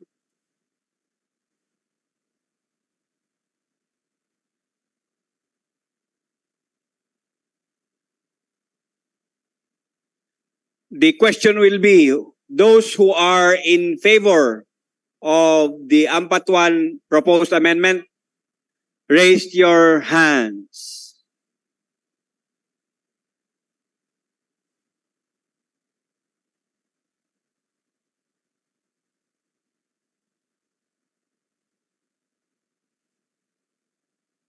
In the Zoom, please open your screen if you want to vote.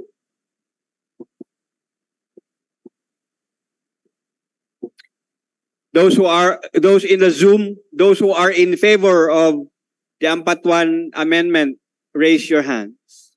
Mr. Speaker, yan ba yung naka-crash lahat? Yung Yes. Yan bang proposed amendments? Yes.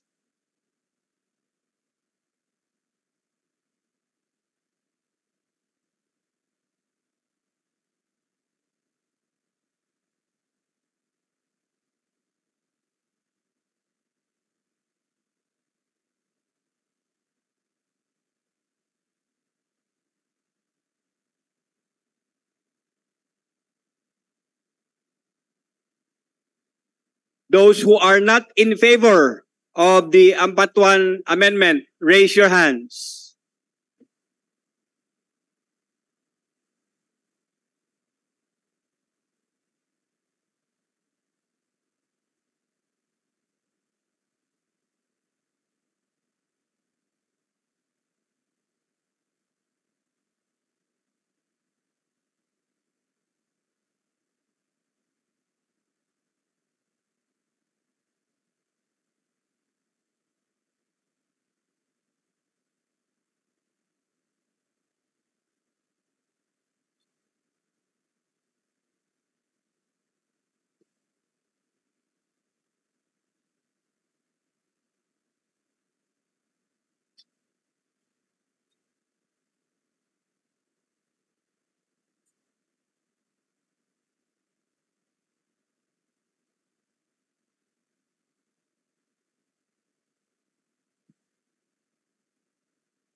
Those in the Zoom, those who are not in favor, raise your hands.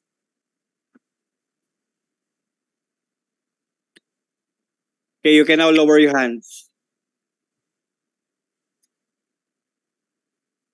Secretariat, is there a return on the vote already?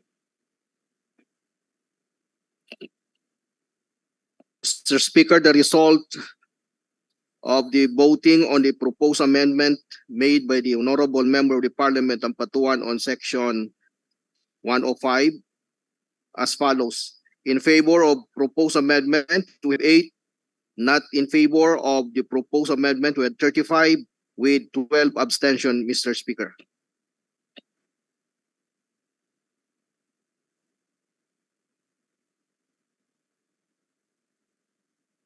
With 8 yes votes, 35 no votes, and 12 abstentions, the Ampatuan proposal is rejected. Next, Let's proceed. Thank you, Mr. Speaker. The next section is on Section 98 on permission to leave station, a proposal coming from MP Ampatuan to delete reference to the coursing of the same through the MILG.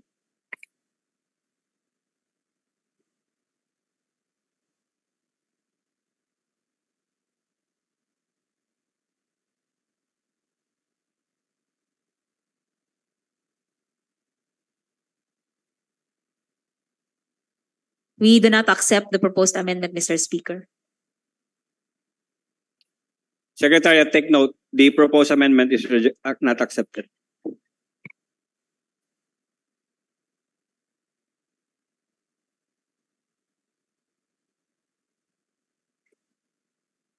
Mr. Speaker, we move on to the next title on law school boards. I think session is suspended until 1:30 or 1 o'clock. 1:30 this after. 1:30.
Session resumes.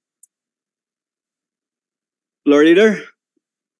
Yes, Mr. Speaker, we're now in the portion on local school boards. May we request the Secretariat to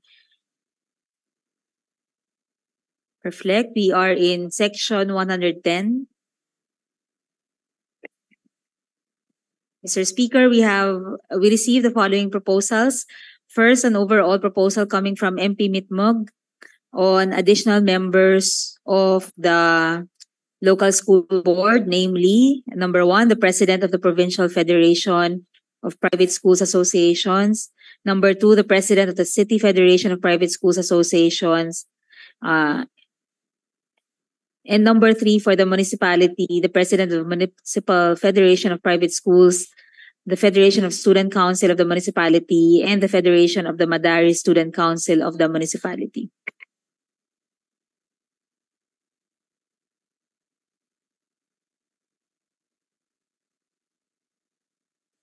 Mr. Speaker, we don't accept the proposal. Later on, we will go to another proposal of MP Mitmog, which talks about additional members at the election or at the option of the LGU local body. Secretariat, take note. Mr. Speaker, we have another proposal for section 110 in relation to the mention of district supervisor in some of the portions of section 110.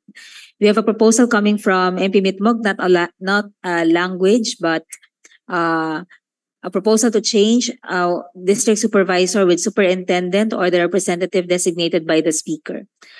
Another proposal coming from MP Minister Iqbal, where the proposed language is to strike out the district supervisor of schools and in lieu thereof place a representative of the Ministry of Basic, Higher and Technical Education or MBHTE at the municipal level designated by the minister thereof.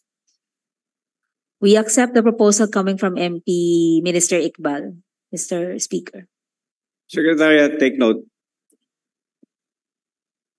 In the same section, Mr. Speaker, another proposal coming from Minister Iqbal to delete in the same section, paragraph C2, the words "and in the event that a municipality has 2 or more district supervisors," in relation to the deletion of the reference to district supervisors above, as well as the deletion of the entire number 2. We accept the proposal, Mr. Speaker. Secretariat, take note. Mr. Speaker, in paragraph E of the same section, a proposal based on the interpolation of MP Mitmog. No language is submitted, but we took the liberty of incorporating to mention, add the word governments next to councils with a slash, and to add the sentence, for this purpose, the MBHTE shall provide guidelines for the federation of the student councils or governments of the public schools in the different levels of local government units. You accept the... Yes, Mr. Speaker. Secretariat, take note. Mr. Speaker, in section 112, meetings and quorum, a proposal coming from Minister Iqbal to delete reference to district supervisors and instead mention representative of the MBHTE at the municipal level. We accept the proposed language. Secretariat, take note. Mr. Speaker, in letter C, paragraph C, the proposal coming from first an interpellation from MP Mitmog to add funding for programs that promote the physical and mental well-being of students, as well a proposal from MP Don Doong to add the item funding for special education programs of people with special needs to support education of learners with disability. We accept both proposals, Mr. Speaker. Secretariat, take note. Finally, on local school boards, Mr. Speaker, proposal number 8 coming from MP Mitmog and Minister Iqbal to delete reference to MILG and MFBM in this item. The proposal from MP Ampatuan is to delete reference to MILG. We accept the proposal of MP Smith-Mug and Minister Iqbal. How about We MP Ampatuan's Well, proposal? we modify it in that we accept the deletion, but also the deletion of MFBM. Secretariat, take note.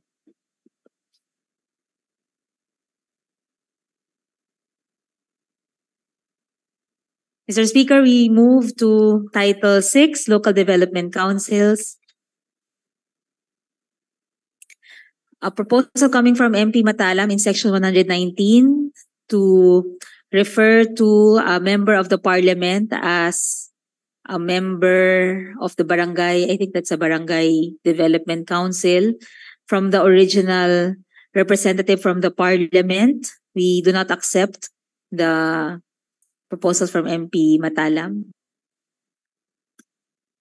Next proposals in relation to representation in the Development Council coming from the IPs. There's a language proposed by MP Mendoza and another from MP Piang.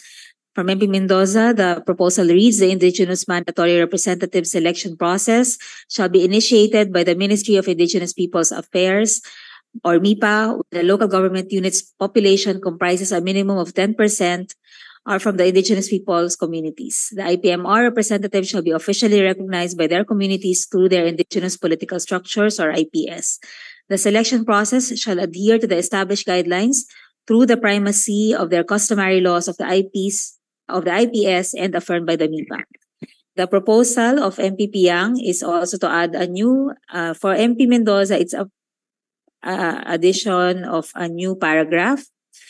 For MP Piang, it's a proposal to add a new section to read as follows: the mandatory representation of ICC's IPs in the local legislative councils and policymaking bodies within the political jurisdiction or boundaries of LGUs in the Bangsamoro region shall be in accordance with the following. Number 1, whenever ancestral domain or ancestral lands exist in a local legislative unit as determined by the MIPA and or NCIP, Indigenous peoples representation is mandatory. The IPMR shall be selected from qualified traditional or actual owners or rights holders of the ADAL, whether or not Certificate of Ancestral Domain title or Certificate of Ancestral Lands title has been issued by the NCIP or the MIPA. Number 2, when there is no recognized AD/AL in an LGU, the rule on threshold applies. This is determined by the total population of an LGU divided by the number of Sanggunian members as prescribed in the existing regional guidelines of the MILG and other related laws, with a quotient to serve as a minimum number to be met by the concerned ICC's IP's population in such LGU. The LGU shall qualify to have IP mandatory representation for a seat in the concerned Sanggunian. The ICC's IP's total population shall be validated through official tools used by the government agencies authorized in conducting census, such as Record of Barangay Inhabitants, RBI, the Listahanan from MSSD, Certificate of Tribal Membership issued by the MIPA Census, PSA Census, and Local Planning and Development Office data. Number 3, when the instances of the paragraphs above are not applicable, the concerned LGU may still allow IP representation upon the initiative of ICC's IPs through a community resolution signed by all its members and duly approved by the local chief executive, provided that the population of ICC's IPs is at least 5% of the total population of the said LGU. The ICC's IP's total population shall be validated in accordance with the official tools in the preceding paragraph. Mr. Speaker, for both, to deal with both proposals, we have a counter proposal to incorporate the 5% threshold from MP Piang's proposal, to mention the native title recognized by MIPA when situated in the LGU based on MP Piang's proposal, and MIPA respecting and upholding respective indigenous customs, traditions, and norms in relation to the proposed language of MP Mendoza. So we accept with the ideas with using our modified language, Mr. Speaker. So you practically modified their proposal? Yes, Mr. Speaker, to jointly incorporate the two distinct proposals into our existing language. Secretariat, take note.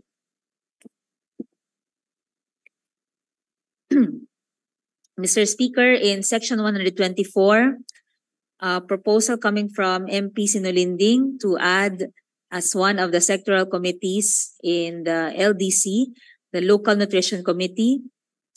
We have a counter proposal. The language should read in this wise.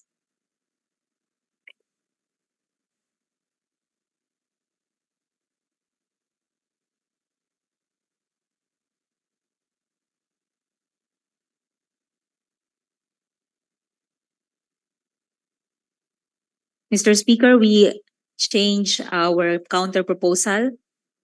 First, we retain the deletion of the phrase "but are not limited to" and inclusion of the word "may" in the introductory paragraph, and then deletion of, instead of a separate item for Local Nutrition Committee, we propose to add a language, a separate paragraph that will read as follows.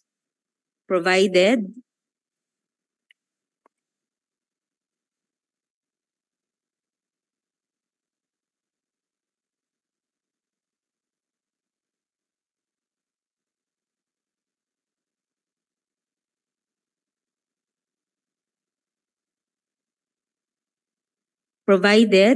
that a local nutrition subcommittee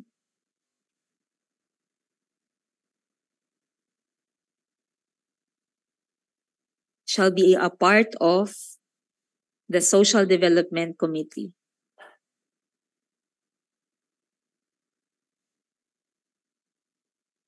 So, Mr. Speaker, we accept with modification. Secretariat, take note. Thank you, Mr. Speaker. We go to Section 125 on the Secretariat. A proposal coming from MP Don Loong to add to be assisted by the Treasurer, Accountant, and Budget Officer. You accept?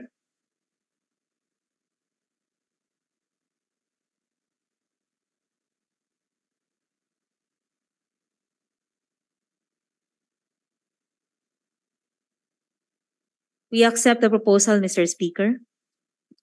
Secretariat, take note. Mr. Speaker, in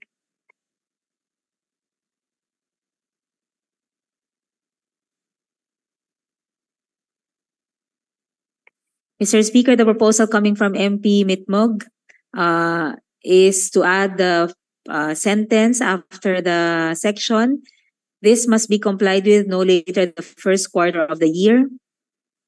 I cut you for a while. The previous section, the treasurer, the accountant, and the budget officer, would their representatives be allowed to represent them in the secretariat? Mr. Speaker, I understand this as requiring the treasurer, accountant, and budget officer to extend assistance, whether in a meeting or in a behind-the-scenes function of the LDC.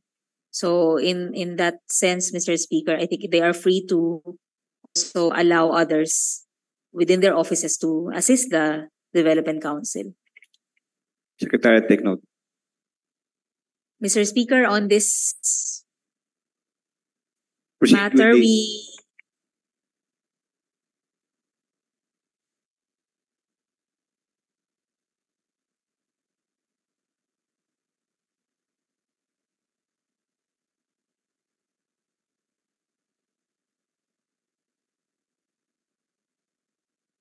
Mr. Speaker, there's also another proposal coming from MP Suharto Ismael to replace the word furnish with make available.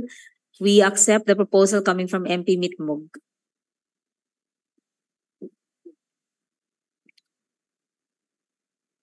Secretariat, take note.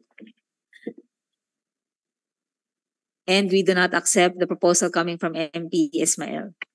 Secretariat, take note.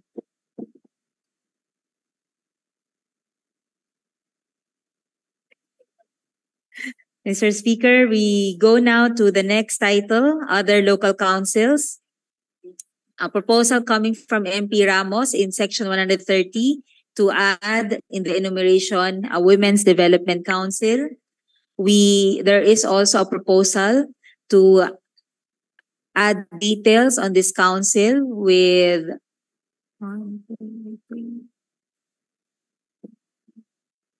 three proposed new sections.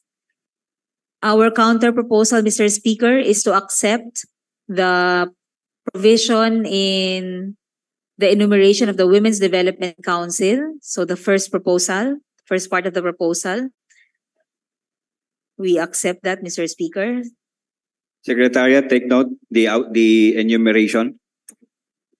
Thank you, Mr. Speaker. And then for the additional proposed sections, our counter to proposal is to add additional paragraphs in the same section 130 to read as follows: provided that for the establishment of a Women's Development Council, the composition, functions, and other matters on its organization shall be provided in a law to be enacted by the Parliament on Gender and Development. Provided further that for the establishment of a council for IDPs, the composition, functions, and other matters on its organization shall be provided in a law to be enacted by the Parliament on the rights of IDPs. Secretary, take note. Mr. Speaker, in relation to proposals from MP Piang on the mandatory representation of IPs to the different local bodies, and the proposal coming from MP Anayatin to do the same, to replicate the same for settler communities, we propose the addition of the following two new sections under a new title to be called Title 11, and therefore the latter titles will be renumbered accordingly. Provisions common to all local bodies. The first new section shall read as follows.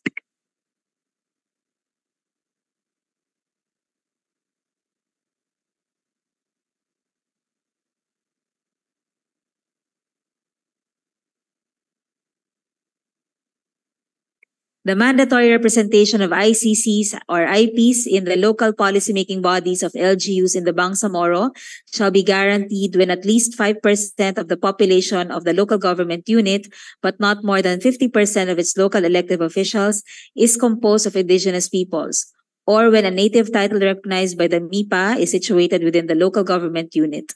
The selection thereof shall be in accordance with the guidelines jointly issued by the MIPA and the MILG, which shall respect and uphold their respective indigenous customs, traditions, and norms.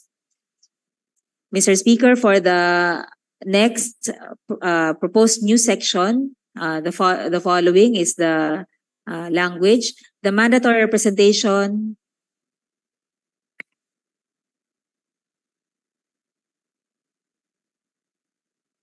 can I ask for a minute suspension, Mr. Speaker?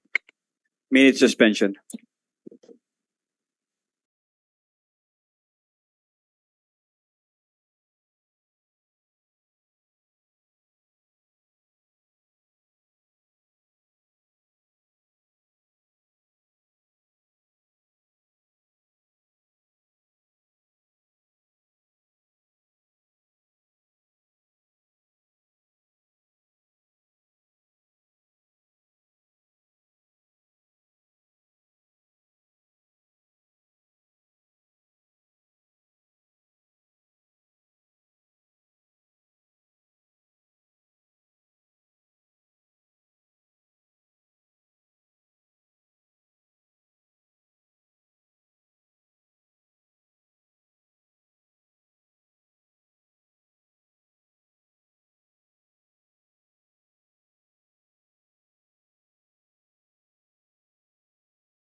Development Councils, title... Session resume. Ginawa ko kanina. Wala yun? Yung ginawa ko kanina. I think they recorded it. Function? Yeah. Okay. Just for the record, Mr. Speaker, we have deleted the first paragraph of Section 111 on functions of the local school boards and accepted the proposed amendments of MP Ras Mitmog and Minister Iqbal, as well Yes, as that Secretariat, of take Minister note. Iqbal. Mr. Speaker, we go to go back to this. Another section that we wish to introduce as a new section is to read as follows: the mandatory representation of communities not indigenous to the Bangsamoro in the local policy-making bodies of LGUs in the Bangsamoro shall be guaranteed when at least 5% of the population of the local government unit, but not more than 50% of its local elected officials, is composed of individuals who are not indigenous to the Bangsamoro. The selection thereof shall be in accordance with the guidelines issued by the MILG. Subject to style, Mr. Speaker. But these are the proposed language for the proposals of MP Piang and MP Anayatin. You accept everything? Mr. Speaker, thank you. And as a matter of style, can we go back to the first new section to delete ICCs? We have not used ICCs throughout the bill. IPs? IPs only. Retain IPs, delete ICCs.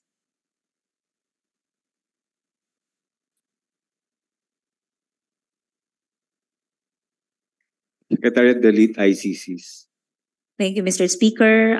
Last, under this title, is a proposal coming from MP Mitmog. Yeah, for a while. Yeah, this is the new section, which was accepted. Yes, Mr. Speaker. Note, Secretariat. And then finally, Mr. Speaker, under this new title, another new section coming from MP Mitmog to read as follows: the local councils can add members as they deem fit. Non-mandatory members cannot receive per diem. Subject to style in the language, Mr. Speaker, we accept. Secretariat, subject to style, it was accepted. And Mr. Speaker, we move to Title 11, Chapter 11 on Settlement of Boundary Disputes. Proposal coming from MP Pakasem on Section 135 on appeal to insert the words the status quo. We accept the proposal, Mr. Speaker. Secretariat, take note. And then finally, under this book, Mr. Speaker, a proposal coming from MP Ampatuan on the section on procedure in local initiatives to delete the phrase or its designated representative and replace the same with through the BEO, and then reflect the same similar change in the paragraph G. We accept both proposed amendments. Secretariat, take note. Mr. Speaker, can we request for a minute suspension? We will go to Book 2. Can somebody move for the approval now of Book 1, subject to style, as amended? I move to approve Book 1 as amended, subject to style, Mr. Speaker. There is a motion to approve Book 1, subject to style, as amended. It's been seconded. The motion is approved.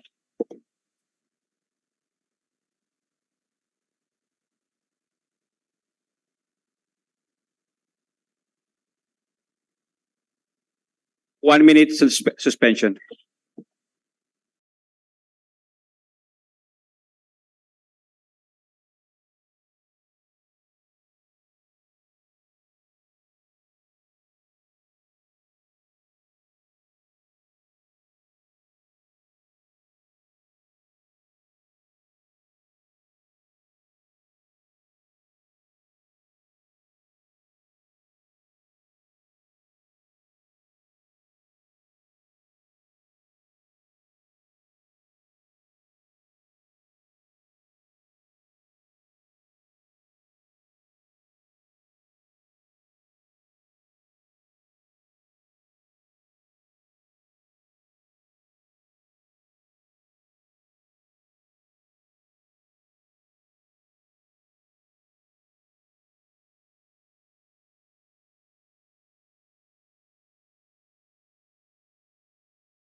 We will now have our asar break. We will come back at 3:20.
Mr. Speaker, we have a counter proposal on this item to incorporate the concept of direct duplicate taxation in number 2, letter A, so that the new text will read as follows: taxes, fees, charges, and other impositions shall be equitable and, as far as practicable, consider the taxpayer's ability to pay as well as the avoidance of direct duplicate taxation. Duplicate or double? Duplicate, Mr. Speaker. So, The term is double taxation or direct duplicate taxation.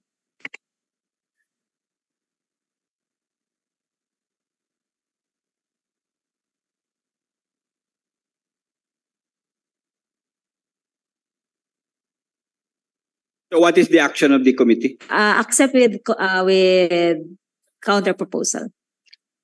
Secretariat, take note. Mr. Speaker, the next is Section 150. The proposal on avoidance, the section on avoidance of riba, the proposal of MP Mitmog is instead of just MILG and MFBM providing guidelines, the Parliament must pass a legislation as to alternative Sharia compliant policies. We have a counter proposal to read as follows. The section will now read as follows. Section 150, avoidance of riba. In lieu of the relevant provisions of this book, the local sanggunian may enact an ordinance on Sharia-compliant policies to govern unpaid and/or late payments of taxes, fees, charges, and other revenues. So we do not accept. We have a counter proposal, Mr. Speaker. Secretariat, take note. Sir Speaker, I would just like to ask for a vote because we still don't have a Sharia compliance tax system in the BARM. It might become a delegated legislation. So I would like to request for a vote on this, Mr. Speaker. Mr. Speaker, can I just make a manifestation before the gentleman formalizes the motion for division of the House? Our understanding, just for the record, of prohibited delegation of legislative powers, if it comes from a legislative body towards an executive or administrative body. What we're doing here is we are devolving the legislative power to another legislative body. So from the Parliament to the Sanggunian, we don't see that as a violation of undue delegation of legislative powers, Mr. Speaker. Also, Mr. Speaker, as part of the legislative power to enact an ordinance on taxation or to levy taxes, the Sanggunian also in this provision, in this delegation of legislative authority, is given that power to provide matters in relation to taxation, such as in relation to unpaid or late payments thereof. So that's a legislative power already possessed by Sanggunians. So just as an explanation, so that on the record, Mr. Speaker, we do not share the position on undue delegation of legislative powers. May I request the gentleman from Lumabayabao to formalize the motion? I would like to formalize the motion, Mr. Speaker, because we still don't have a Sharia compliant taxation in the BARM. We still need to do the revenue code. I would like to move to vote on this matter, Mr. Speaker. There's a motion to divide the House. Any second? It has been seconded. The motion is approved.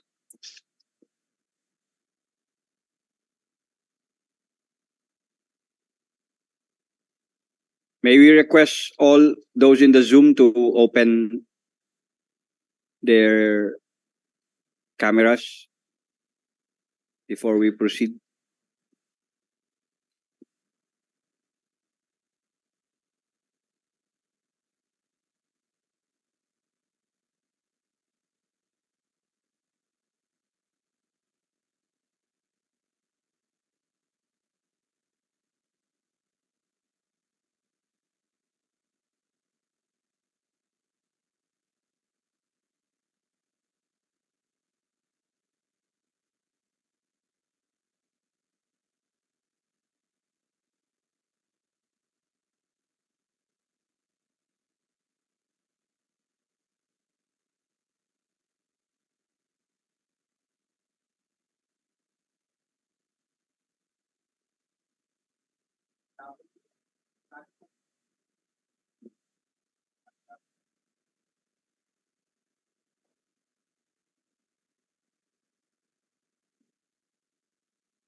We will now proceed with the voting. Those who are in favor of the Mitmog proposal, raise your hands. Ano section ba Mitmog proposal? Section 150, avoidance of 150. riba. Yes, 150.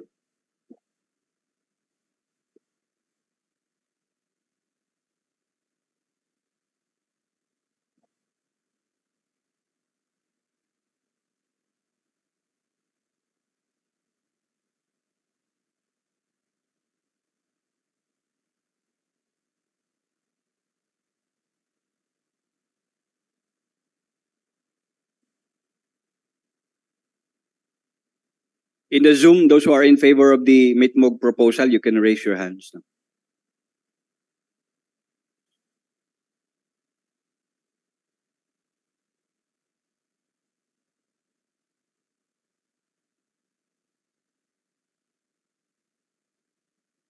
Those who are not in favor of the Mitmog proposal, raise your hands.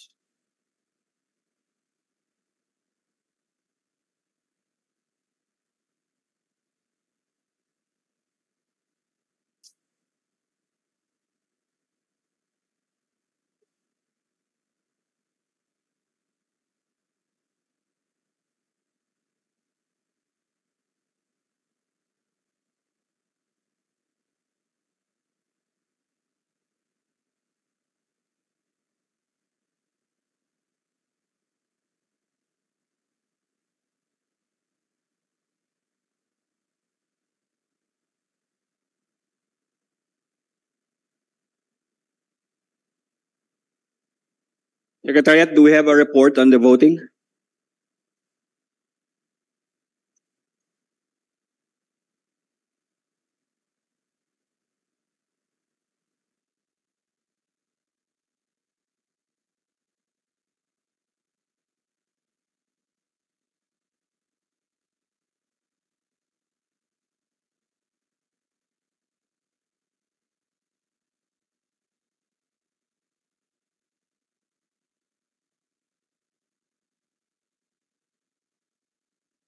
Mr. Speaker, here's the result of the voting on the amendments proposed by the Honorable Member of the Parliament, Rasul Mitmug.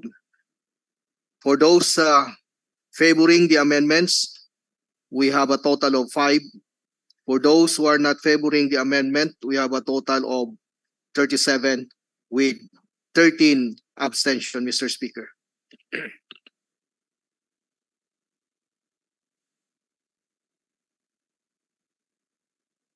With 5 yes votes, 37 no votes, and 13 abstention, the Mitmog proposal is rejected. Lord Leader? Thank you, Mr. Speaker. We now move to, so we have a counter proposal and that's what we accept, Mr. Speaker. We accept our own counter proposal. Mr. Speaker, we go to section 153, common limitations on taxing powers of constituent LGUs.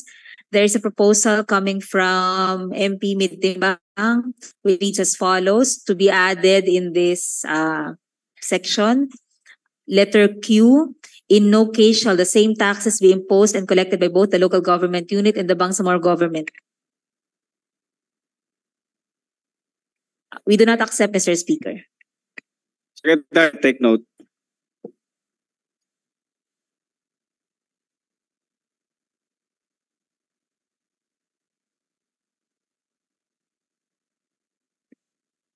Mr. Speaker, we move to section 154, proposed new provision coming from MP Mitimbang, which reads as follows. Common provision on the payment of taxes by corporations, partnerships, or firms. Corporations, partnerships, or firms directly engaged in business in the Bangsamoro Autonomous Region shall pay their corresponding taxes, fees, and charges in the province or city where the corporation, partnership, or firm is doing the business. Corporations, partnerships, or firms whose central or main or head offices are located outside the Bangsamoro Autonomous Region but are doing business within its territorial jurisdiction shall pay the income taxes for income derived from their business operations in the Bangsamoro Autonomous Region to the city or municipality where their branch office or business operations or activities are located. The BIR and the Bangsamoro Revenue Office shall agree on modalities for the filing of income tax returns through the IFPB. The IFPB shall promulgate rules to implement this provision, including the determination of covered entities and allocation of income for covered entities.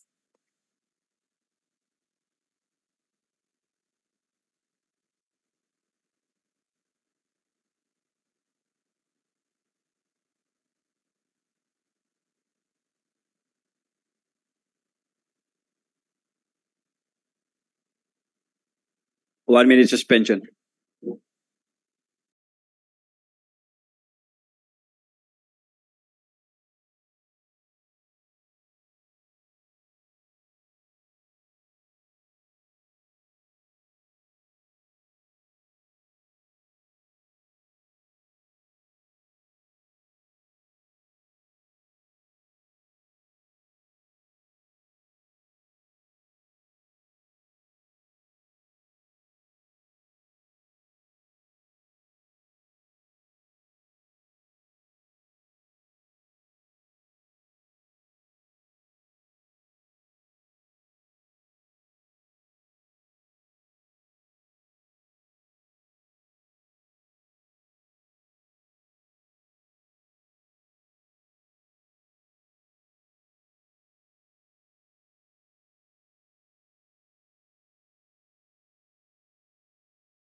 Session resume. Mr. Speaker, if we can defer decision on that particular provision till later. Can we go first to, and just come back to it later, Mr. Speaker? Can we go first Mr. Speaker, before we What is that? this is related to this, I'd just like to make a manifestation because this is a hard-fought provision. I think MP Tago can bear me out that in 6734 we have a problem of the status of taxation because many of the base of the corporation are in Makati.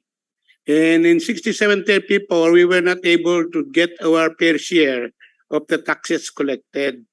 On that basis, we appealed to Treasurer Kang Umal in the Government of the Arm and Republic Act 1954 that this provision be incorporated so that we can have our automatic share of the locality and the automatic share of the autonomous region. And in difference to a policy and a law of the National Internal Revenue Code, which give the power to determine the status of taxation for big taxpayer to the commissioner. So I'd just like to make a manifestation that this was granted to us by Senator Pimentel so that we will have that power. That before we reserve this for discussion, I'd just like to put that on record as a manifestation. Thank you, Mr. Speaker. Duly noted. 1 minute suspension.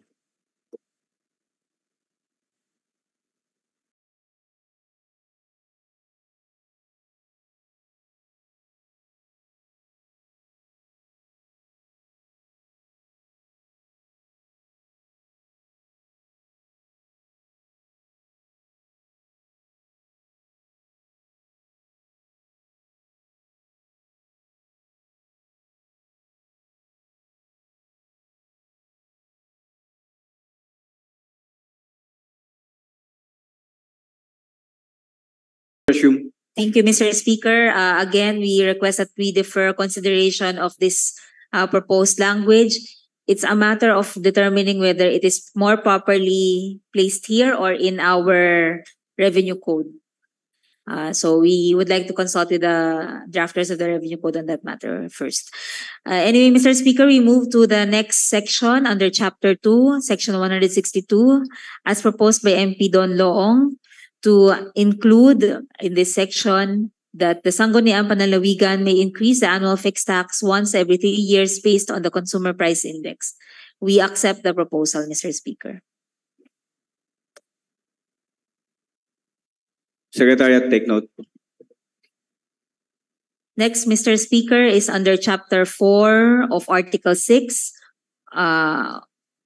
on a new, this is going to be a new chapter introduced as a proposal by MP Pacasem to have 2 sections. The first being Section 177, Collection of Regional Taxes, Fees, and Charges.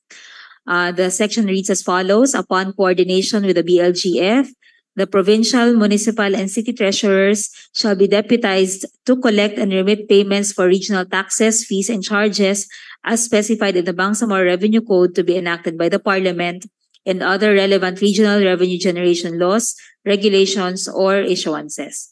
The provincial, municipal, and city treasurers shall submit a report on their collections to the MFBM in the form and manner prescribed therefore.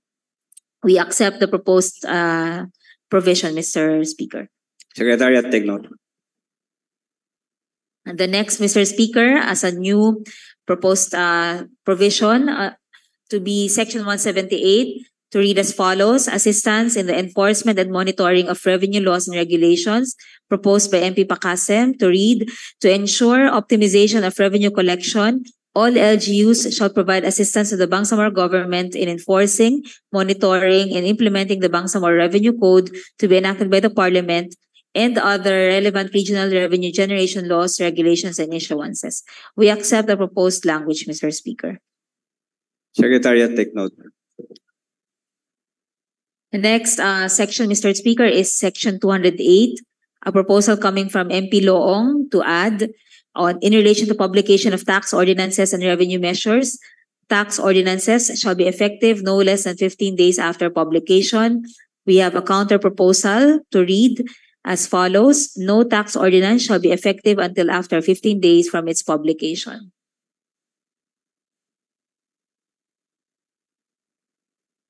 We have a counter proposal. Secretariat, take note of the counter proposal.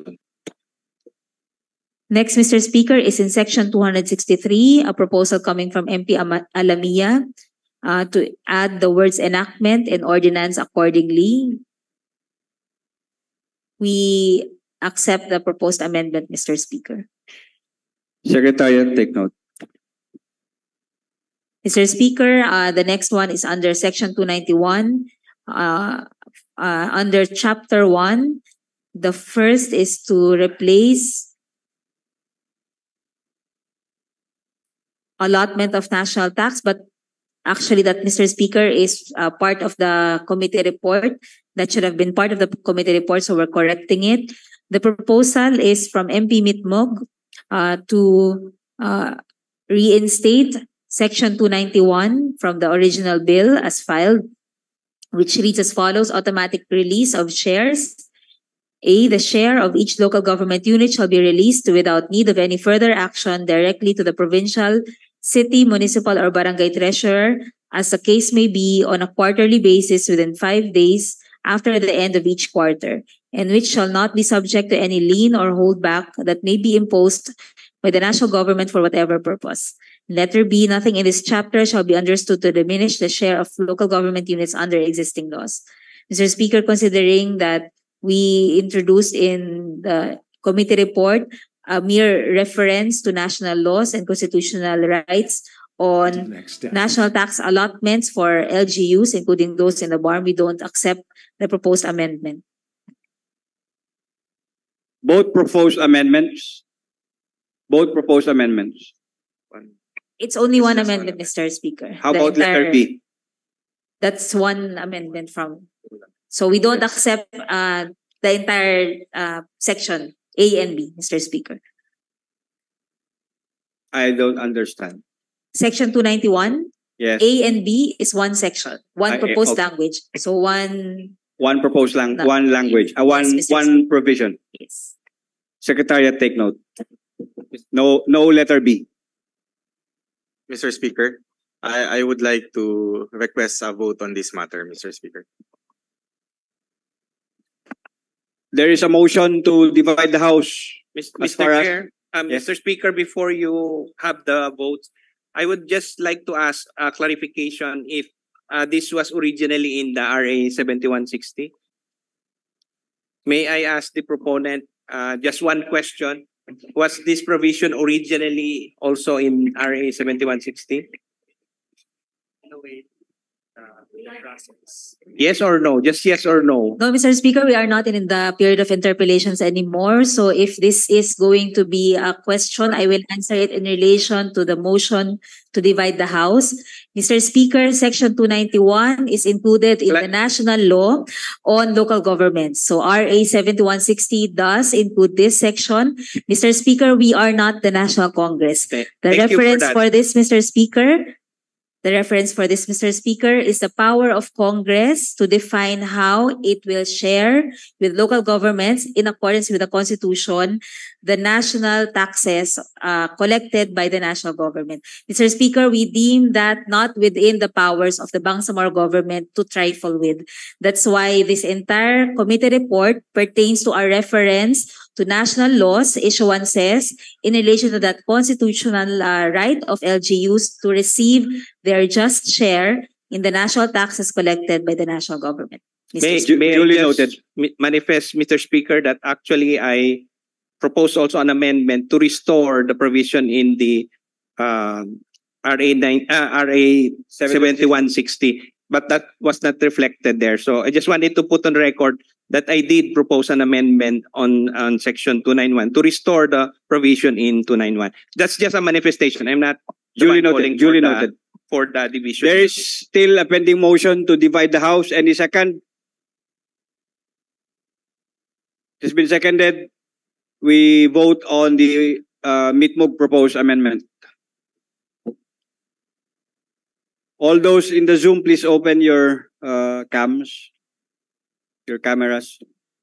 All of those, all in favor of the Mitmog amendment, raise your hands.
You may now lower your arms.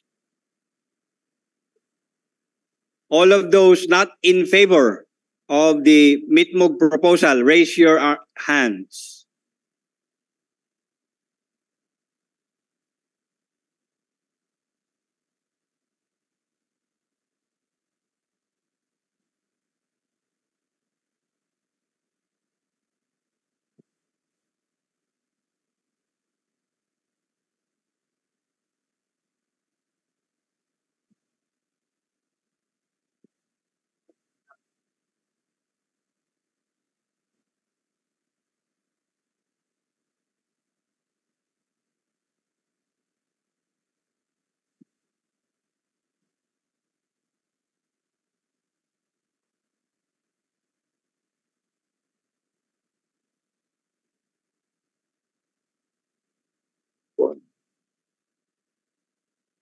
Bukod na rin sa kanamanan, yung pinagtapan ako, parang nabubula siya. Yun ang magiging daw sa baba na nila. Ay mo magpatak. At magpatak ka din sa ngayon. Hindi na din.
Secretariat, do you have a report on the voting? Mr. Speaker, for the result of voting on Honorable MP Rasul Mitmug amendment, for those in favor of the amendment, we have 10. For those not in favor of the amendment, we have 34 votes with 8 abstention, Mr. Speaker. With 10 yes votes, 34 no votes, 8 abstention, the Mitmug proposal is rejected. Mr. Speaker, before moving forward, can we go back to the proposed amendment coming from MP Mittimbang on Section 154?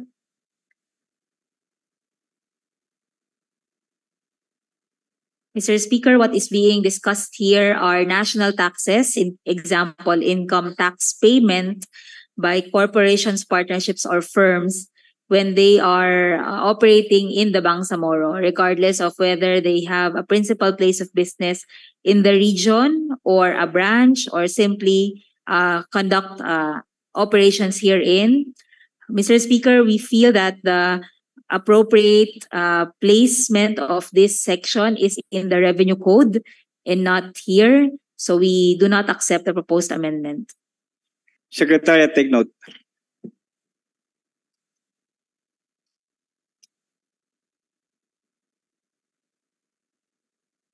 Mr. Speaker, we proceed to Section 309.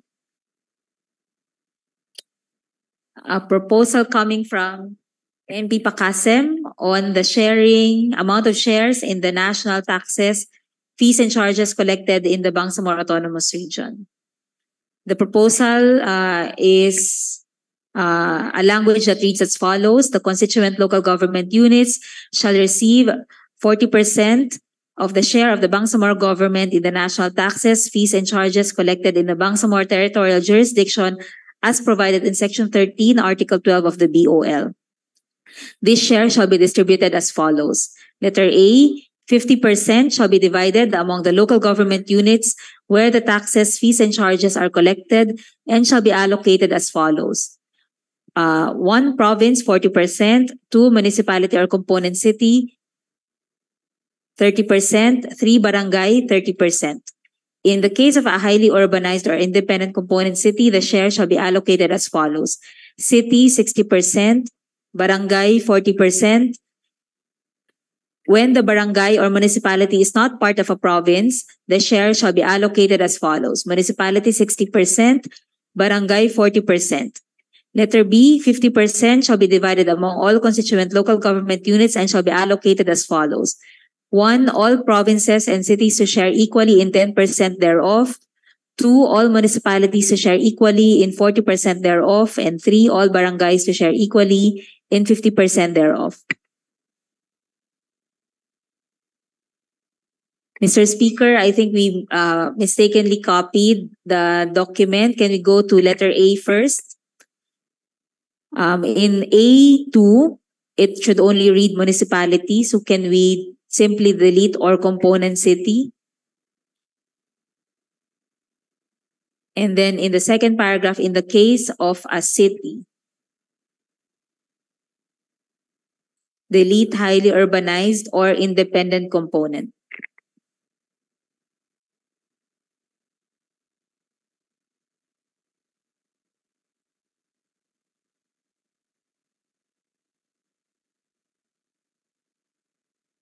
Mr. Speaker, we accept this proposed amendment. Secretariat, take note.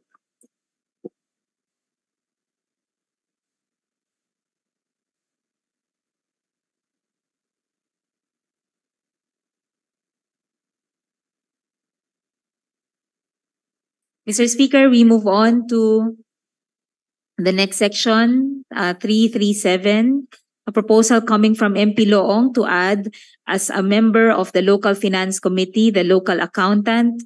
We accept. Secretariat, take note. Mr. Speaker, in section 340, another proposal coming from MP Loong to add in the language and the annual investment plan prepared by the LGU. We accept. Secretariat, take note.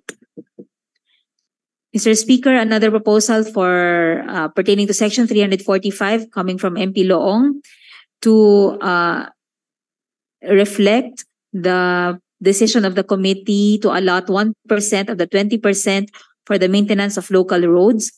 We have a counter proposal for a separate item in the enumeration pertaining to maintenance of local roads. So at least 1% of the annual budget shall be appropriated for the maintenance of local roads. We accept, we have a counter proposal and we prefer that, Mr. Speaker. Secretariat, take note of the modification by the counter proposal of the committee. Mr. Speaker, next, and I believe second to the last, is a proposal coming, is a last proposal coming from MP Matalang. And the proposal is a lengthy one to incorporate environmental responsibility and a description, detailed description thereof, or the manner to uphold that in section 392. Our proposal, Mr. Speaker, our counter proposal is to incorporate the general framework in the original language. So to add in the title and environmental responsibility. So we accept that part.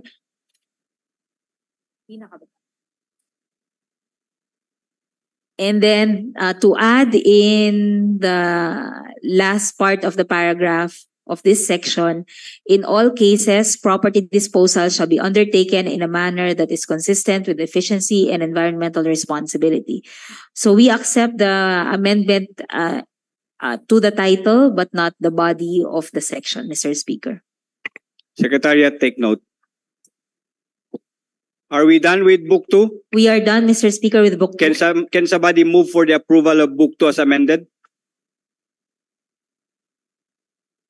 I move to approve Book 2, Mr. Speaker. It has been seconded. Hearing no objection, the motion is approved. 1 minute health break for the presiding officer.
Session resumes. We will suspend the session to enable the committee to better prepare for Book 3 tomorrow. We will have a marathon deliberation on Book 3 tomorrow and Book 4. We will suspend the session until 8:30 tomorrow morning.